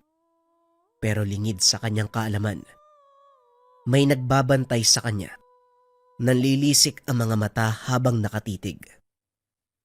Nang makauwi na ng bahay si Tatay Angan, hindi siya nakaligtas sa mga katanungan ni Samuel. Hindi nga po ng kung anong reliyon ang naroon sa kwarto nyo. Pero naglihim pa rin kayo sa akin eh. paano nyo nagawang sumailalim sa lihim na karunungan nang hindi nagsasabi sa akin? Tay, delikado yung ginagawa nyo. Buhay ang sinusugal nyo dyan eh.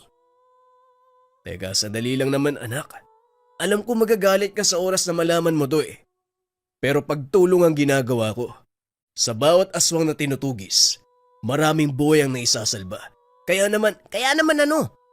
Kaya naman palagi niyong ibinubuwis ang buhay niyo sa pakikipaglaban sa mga nilalang. Tatay naman. Anak, huminahon ka muna. Maiintindihan mo rin kung bakit ko ginagawa to. Kailan pa? Kailan ka nagsimula? Kahit nung hindi ka pa nag-ibang bansa, palihim na ako nag-aaral eh. At nang umalis ka, doon ko aktwal na ginawa. Napailamos na lang ng mukha si Samuel dahil sa galit. Napapansin niya na ang kakaibang kilos ng kanyang ama. Noon pa man, pero hindi lubos akalain na lihim na karunungan pala ang inaatupag. Bagay na labis niyang kinamumuhian. Ang tanging rason kung bakit ganun na lamang ang galit sa usaping ito, hindi nito naisalba ang buhay ng kanyang ina, maging ang kapatid na hindi nabigyan ng pagkakataong maipanganak sa mundo. Habang nagbubuntis ang kanyang ina, inaswang sila ng hindi namamalayan. Nang araw ng kapanganakan, nahirapang mailabas dahil patay na sa loob ng sinapupunan. Ang sabi ng komadrona na nag-aaral ng lihim na karunungan, inaswang ang bata. Ipinangako pa nito na siya ang hahanap sa aswang na pumatay sa sanggol, pero hindi natupad. At ang pinakamalala, maging ang kanyang ina ay nabiktima. Iisang aswang lang ang may kagagawan. Labis ang galit ni Samuel, hindi lang sa aswang, kundi maging sa komadrona. Pero wala siyang nagawa dahil hindi matukoy kung sino ang aswang. Sa paglipas ng mga panahon, paunti-unting natanggap ni Tatay Angan ang nangyari. Pero kasabay nun, napansin na may nagbabago sa sarili. Naguguluhan siya ng una. Pero nang makumpirma na kayang kilalanin ang isang hindi pangkaraniwang nilalang kahit nasaan yung tao, nagsimula siyang magduda. At nang may maimbitahan na kakilala na katulad na may kakayahan sa lihim na karunungan, nagpatulong sila sa isang dalubhasa sa ganitong usapin. Ang sabi pa ng dalubhasa, nagising na umano ang kamalayan ni Tatay Angan para sa lihim na karunungan. Magmula noon, nagsanay siya hindi para may pagigante ang mag-ina, kundi para sa kaligtasan ng lahat. Tay, alam mo naman kung gaano ko kagalit sa lihim na karunungan na yan.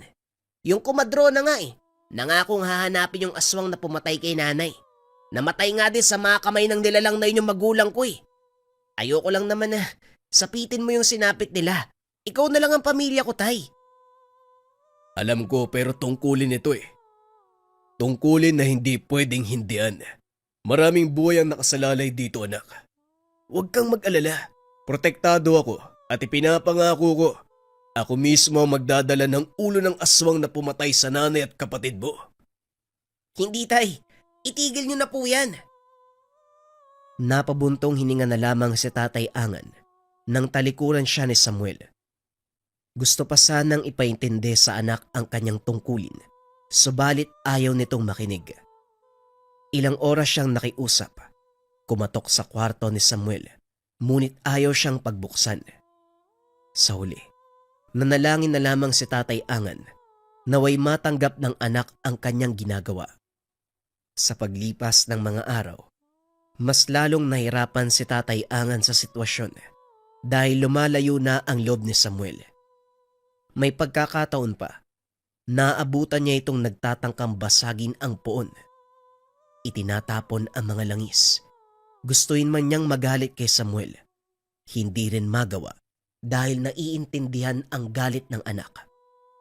Patuloy lamang siyang nagdarasal na darating ang araw maiintindihan siya ng lubusan. Isang hapon, pagbalik ni Tatay Angan mula sa bayan, isasagawa na sana niya ang dasal para sa agimat at sa poon. Nang mapansin nito na wala ito sa kwarto, Kagad niyang hinanap si Samuel. Naabutan sa likuran ng tahanan. Nagtatangkang sunugin. Mabuti na lang nabawi ang posporo bago mahuli ang lahat. Anak, ano ba yung ginagawa mo? Pakiusap naman, huwag kang maging ganyan. Tatay Angan, ikaw ang wag maging ganyan. Kailan ka ba titigil, tay? Kapag napatay ka na ng aswang, ano ba? Samuel, sinasabi ko sa'yo, hindi ako mamamatay dahil protektado ako ng poon, maging ng agimat.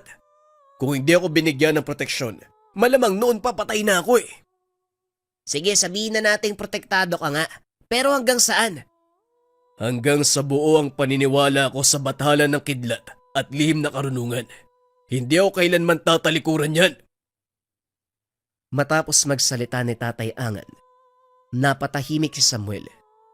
Kinuha ni Tatay Angan ang poon at maingat na ibinalik sa kwarto. Naiwan si Samuel sa labas. Napapabuntong hininga na lamang. Sa puntong iyon, kagad dumingi ng kapatawaran si Tatay Angan sa poon sa ginawa ng kanyang anak.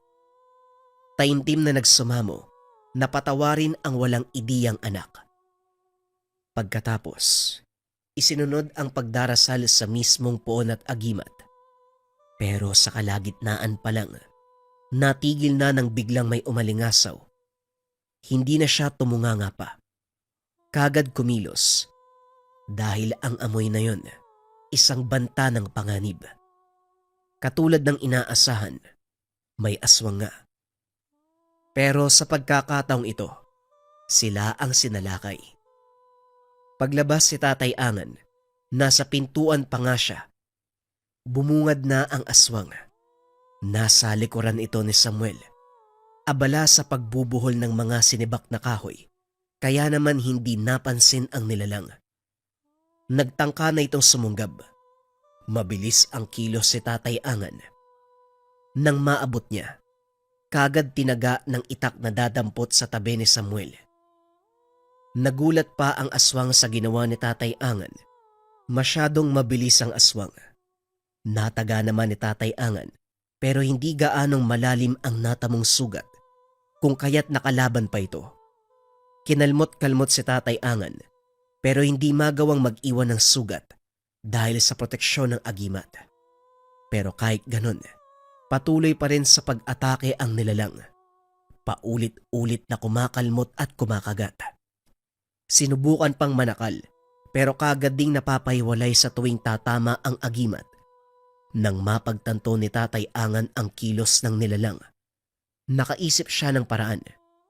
Nang matansya ang galaw nito, sinamantala niya ang pagkakataon, mailapat sa mismong mata ng aswang ang agimat. Nang magawa, hindi natigil sa pagdaing at pangingisay. Ilang minuto ang lumipas, humandusay na ito. Hingal na hingal si Tatay Angan habang tinitignan ng bangkay. Hawak-hawak niya pa ang leeg. Kahit papano, nararamdaman din ang pagigpit ng kapit pero hindi na gaanong masakit. Natigilan din siya nang mapatingin sa nakatayong si Samuel. Hindi makapaniwala sa nasaksiyan. Kita mo na, kahit anong gawin ng aswang hindi ako masasaktan. Protektado ako ng bathala ng kidlat. Anak, sana naman, payagan mo ko ipagpatuloy yung ginagawa ko. Sa halip na sumagot, tinalikuran lamang siya ni Samuel. Pumasok sa loob ng bahay.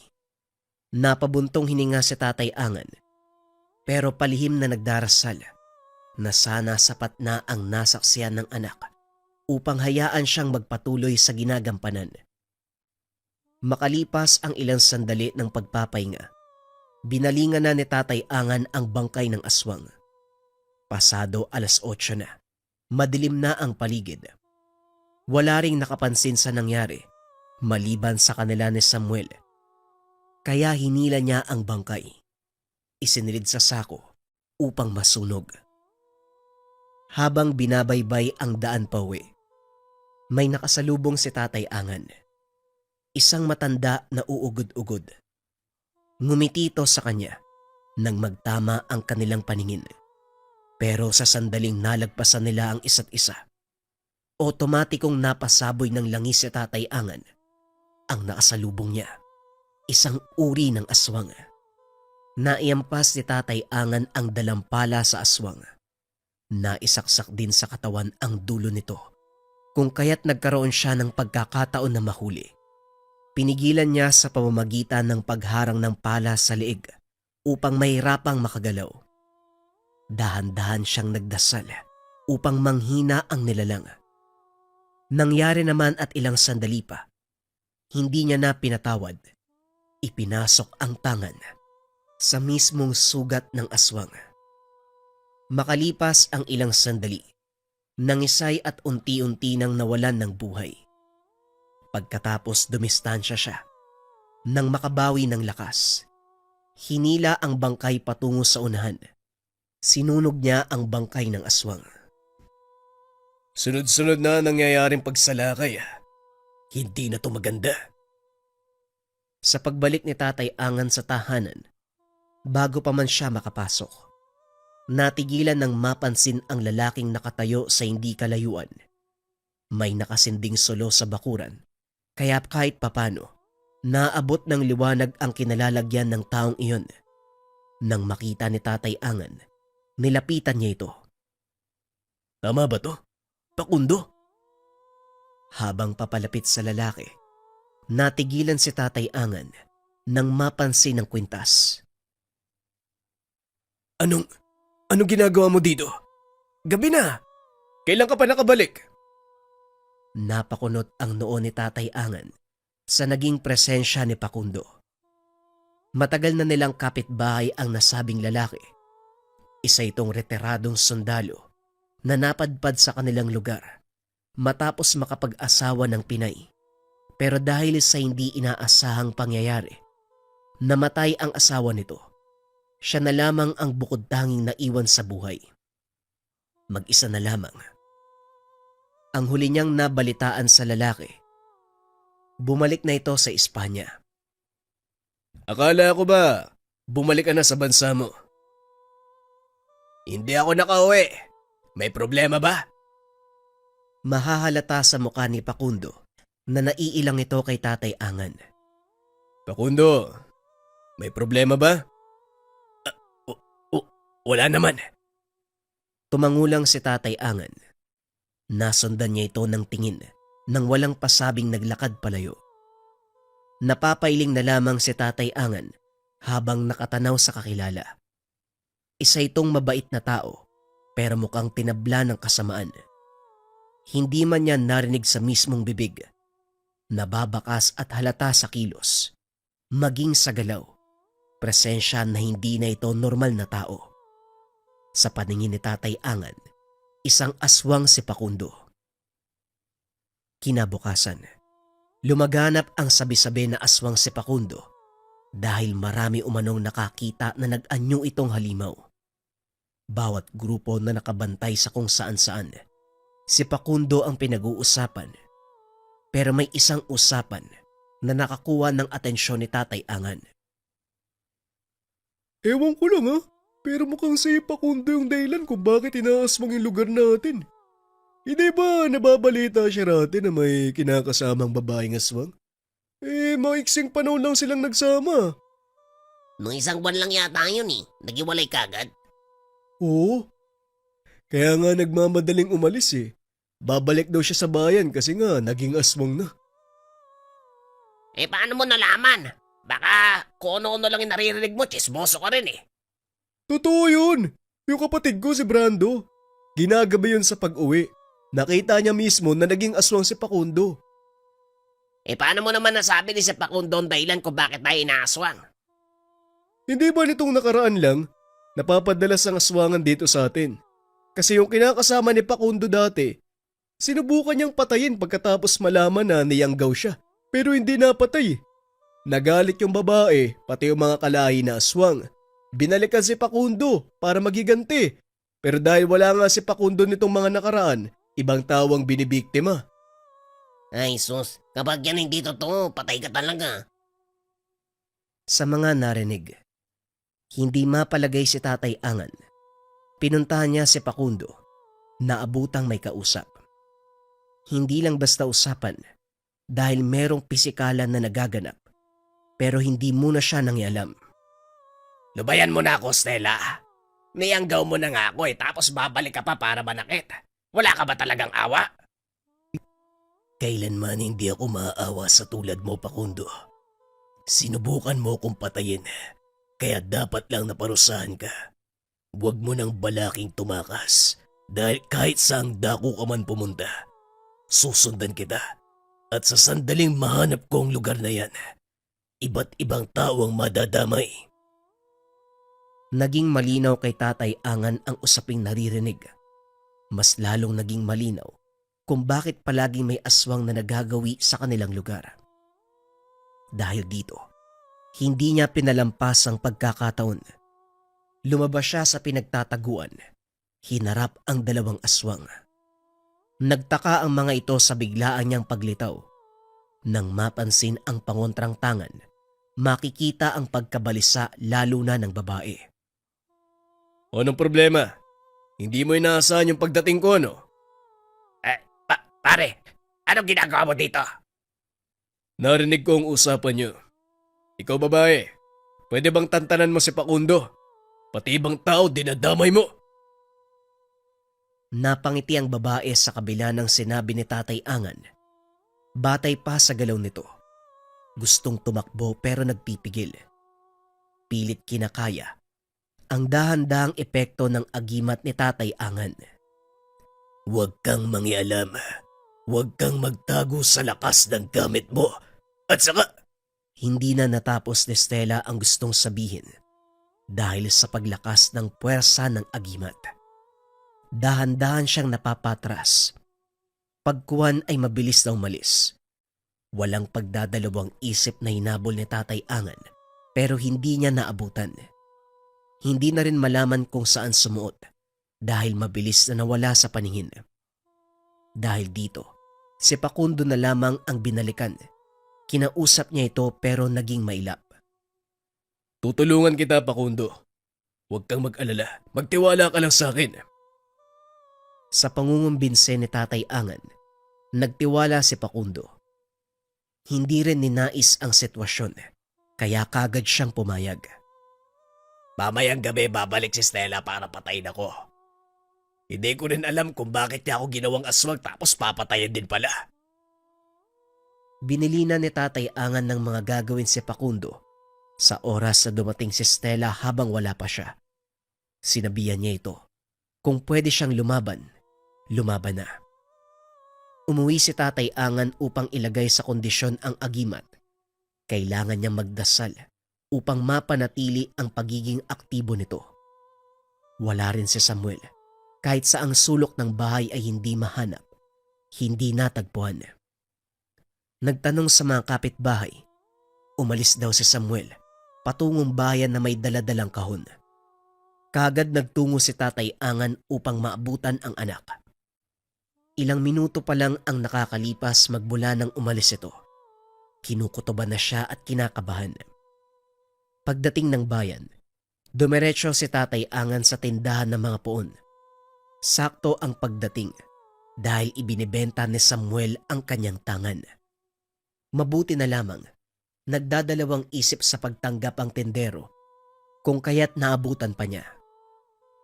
Pasensya na Samuel ha, pero yung bagay na to hindi basta-basta ipinagbibili. Sigurado ka ba hindi to sa tatay mo? Bilhin nyo na lang po, mura lang naman eh. Kahit 100 lang. Basta hindi ko na makita yan sa bahay. Huwag na kayong mag-alangan. Samuel, pasensya na pero... Oh, andito pala si paring Angan. Kagad inabot ng tendero ang puon. Tinanggap ito ni Tatay Angan.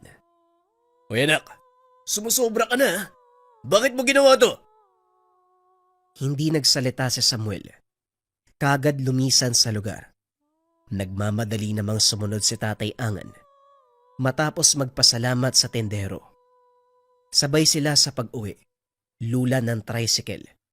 Pero walang imik sa isa't isa. Tanging ingay lamang ng makinang sinasakyan ang umaalingaw-ngaw. Sinamantala na lang din ni Tatay Angan ang pagkakataon na makapagdasal. Pagkatapos, Huminto na sa harapan ng kanilang bahay ang tricycle. Naunang bumaba si Samuel. Wala pa ring imik. Matapos makapag-abot ng pamasahe, sumunod si Tatay Angan upang makipag-usap ng maayos sa anak. Akala ko ba, nagkakaintindihan na tayong dalawa? Pwede ba, Tay? Tama na. Hanggang kailan ba kayo titigil? Kung maghihingalo na kayo dahil sa pambibiktima ng aswang. Ilang ulit ko bang sasabihin sa'yo? Protektado nga ako. Hanggang saan nga ang proteksyon na yan?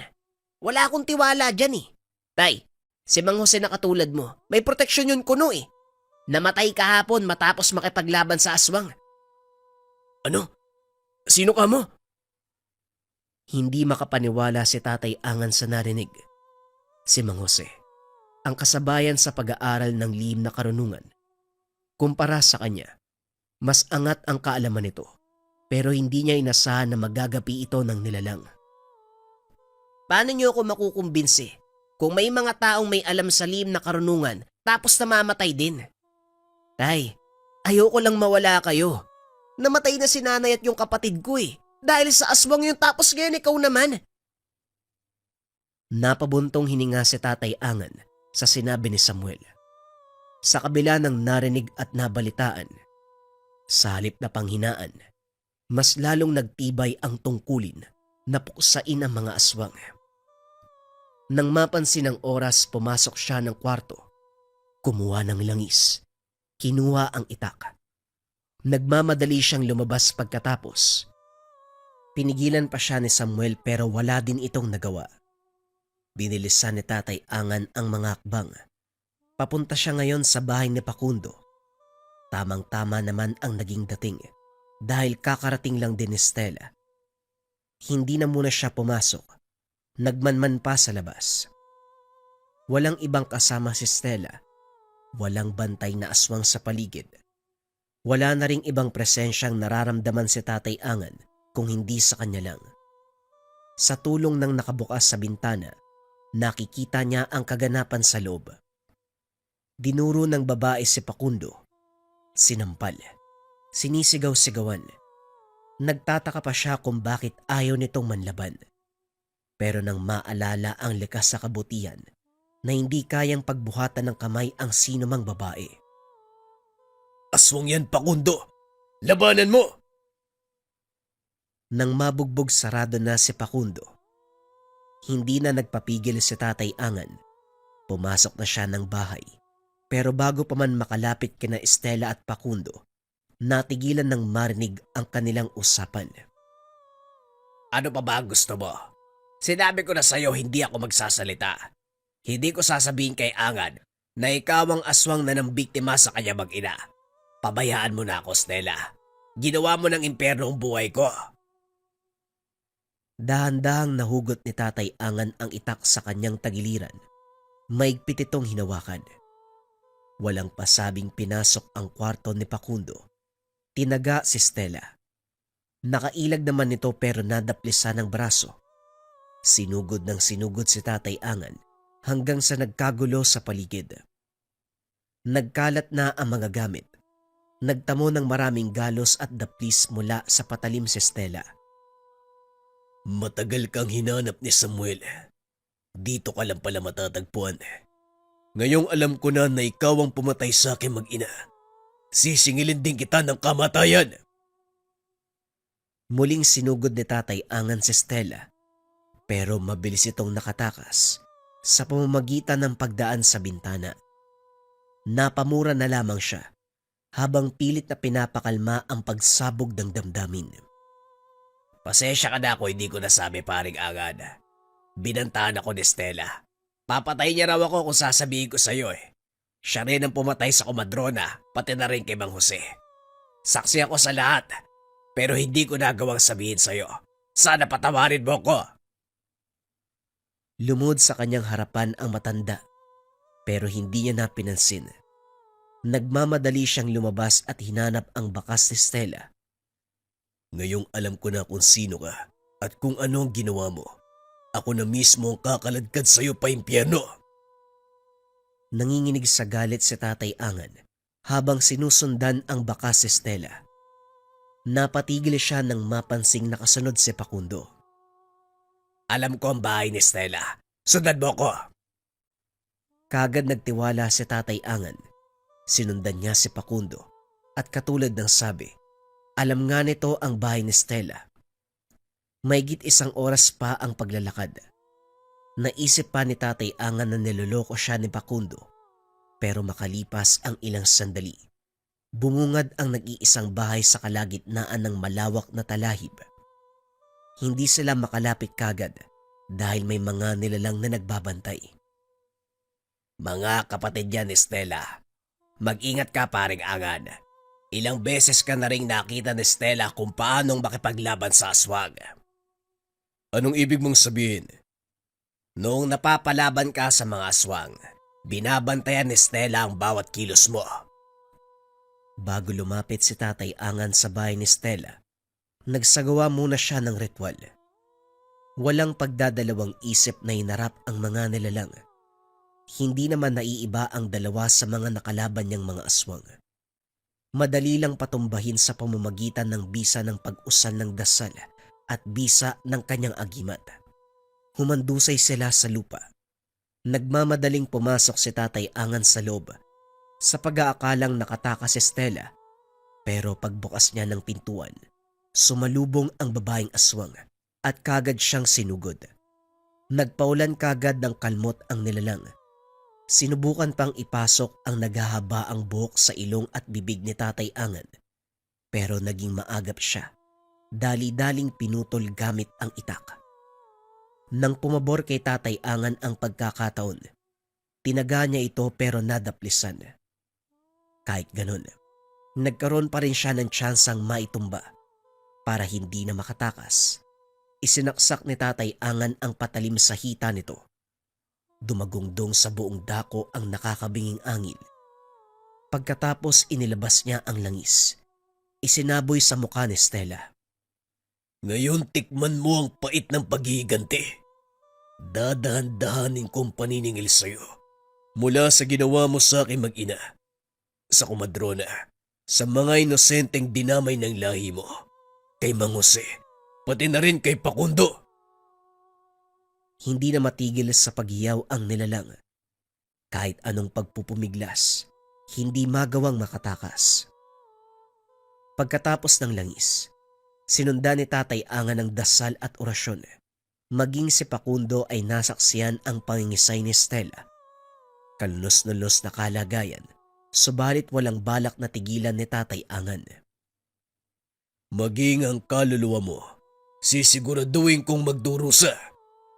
Ibinuhos ni Tatay Angan ang huling patak ng langis sa mismong bibig ng aswang. Nangisay ang aswang. Tumirik ang mga mata. Bumula na ang bibig at nagsimulang manigas ang mga daliri at kamay. Dumistansya muna si Tatay Angan. Umusal uli ng dasal. Pinagmasdan ng pagdurusa ni Stella hanggang sa unti-unti na itong natahimik. Nawalan ng buhay at nanigas. Matapos doon nakahinga ng maluwag si Tatay Angan, doon na rin bumuhos ang kanyang mga luha dahil sa damdamin. Sa wakas natupad din ang nais ni Samuel na mahanap ang aswang na pumatay sa kanyang ina at kapatid. Matapos ng kaganapan, nabaling ang pansin ni Tatay Angan kay Facundo na hindi mapalagay sa kinakatayuan. Nilapitan niya ito pero kagad siyang naitulak palayo. Naintindihan niya ang kilos ni Facundo dahil tinatawag na naman ito ng pagkalimaw. Ilang sandali pa, nag-anyong aswang. Tinignan lamang ito ni Tatay Angan. Wala siyang balak na saktan ng katulad ni Facundo. Sabihin man na isa itong aswang, hindi pa rin may pagkakaila. Inosente siya. Naging biktima lamang ng pangyayanggaw. Hindi siya sinugod ni Facundo. Salip tumakbo ito palayo. Tahimik niyang sinundan. Habang sinusundan si Facundo na naghahanap ng tawag ng sikmura, sinimulan niya ang pagdarasal. Isang orasyon na layong paamuhin ang isang bagong yanggaw. Gagamitin niya ang lakas ng gabay ng kidlat upang subukan na magamot pa ang kaibigan. Habang patuloy sa pag-uusal, Dahan-dahang kumakalma si Facundo. Napatigil ito sa paglalakad. Ilang sandali pa bumalik na sa anyong tao. Nawalan na lamang ng malay. Sinikap niyang buhatin upang maiuwi sa tahanan. Sinigurado ni Tatay Angan na maayos ang kalagayan ni Facundo bago niya iwan. Pagbalik sa bahay ni Tatay Angan, nasa pintuan si Samuel. Hindi maipinta ang muka na nakaabang sa kanyang pagbabalik. Malawak pa ang pagkakangiti niya, pero kagad nawala ng magsalita ang anak. Ilang oras kayo nasa labas, Tatay Angan? Ilang aswang ba yung kinalaban nyo ngayon? Ilang ulit nyo bang ilalagay sa peligro yung buhay nyo para sa kapakanan ng ibang tao? Anak, malalim na ang gabi. Bukas na tayo mag-usap. Magandang balita ang dala ko ngayon. Anong magandang balita? Wala na ako maaasahan na magandang balita sa'yo, Tay. Delikado yung pinasok nyo. Anumang oras pwede kayo mamatay. Kahit ano pa ang sabihin mo, anak, umuwi ako ng ligtas sa tahanan. Hindi ako namamatay. Nakakatulong ako sa ibang tao. Natahimik si Samuel. Nginitian na lamang ito ni Tatay Angan. Tinapik sa balikat. Sinabing magpahinga na. Sa gabing iyon, walang ibang naramdaman si Tatay Angan kung hindi kagaanan ng kalooban. Nabawasan ang bilang ng mga nilalang. Napagiganti ang kamatayan ng mag-ina. Kinabukasan dinala niya si Samuel sa bahay ni Stella. Ayaw sanang lumapit ni Samuel dahil malayo palang umaalingasaw na ang nakakamatay na amoy ng bangkay. Nakahandusay pa sa lupa ang bangkay ng mga kapatid ni Stella at nasa loob ang bangkay nito. Ano to? Ipinapakita mo sa akin yung mga aswang na napatay mo para saan? Hindi ba sinabi ko sa'yo, dadaling ko sa harapan mo ang bangkay ng aswang na pumatay sa nanay at kapatid mo? Napatitig sa bangkay si Samuel. Ilang sandali pa ay napaluha. Totoo ba, Tay? Yan ang pumaslang sa kanila. Tama ka, anak. Siya nga. Dumampot ng kahoy si Samuel. Hahampasin pa sana ang bangkay. Pinigilan siya ni Tatay Angan. Samuel, anak, makinig ka. Hindi mo na kailangang gantihan ng bangkay. Bangkay na yan. Nakaganti na tayo. Hindi lang para sa pamilya natin, kundi para sa ibang taong nadamay sa mga aswang na to. Niyakap na lamang ni Tatay Angan ang anak. Nang kumalma pareho, sinunog ang tahanan, lumisan sa lugar. Dumiretso sa pag-uwi si Samuel, samantala sumadya sa bahay ni Facundo si Tatay Angan. Kukumustay niya ang lagay nito, pero hindi na naabutan. May nakasalubong siyang magkakahoy. Ang sabi nakitang nagmamadaling umalis si Facundo. May dalang mga gamit. Lumisa na ng bayan. Napabuntong hininga na lamang si Tatay Angan. Gagamutin pa sana niya ng tuluyan si Facundo. Kaso nga lang lumayo na ito sa lugar. Pagbalik niya sa tahanan, nakita niya si Samuel sa harapan ng poon, ang bathala ng kidlat. Nakayuko, humahagulgol, humingi ng kapatawaran. Napukaw ang damdamin ni Tatay Angan sa ginagawa ng anak. Natutuwa na lamang siya habang pinagmamasdan nito. Patawad, Tay. Alam ko, malaki pong kasalanan yung ginawa ko sa inyo. Pati yung mga binitawan kong salita. Pero ngayon po naiintindihan ko na ang lahat. Yung bagay na ginagawa nyo para sa kaligtasan ng mga tao. Tumutulong lang po kayo, Tay. Kailanman hindi ka nagkaroon ng kasalanan sa akin, anak. Minsan sa buhay natin, kailangan nating magduda dahil sa pag-iingat. Pero anak, kung ang ginagawa mo ay walang bahid ng kasamaan, lalabas ang tunay mong adikain at maiintindihan nito ng mga tao. Magmula ng araw na yun, naging maayos na ang kaganapan. Sinuporta ni Samuel ang tatay sa kanyang piniling adhikain. May mga pagkakataon pa na tinuturuan siya ng ama sa lihim na karunungan. Dahil alam ni Tatay Angan, darating ang panahon ng kanyang paglisan at kailangan ng isang taong maiiwanan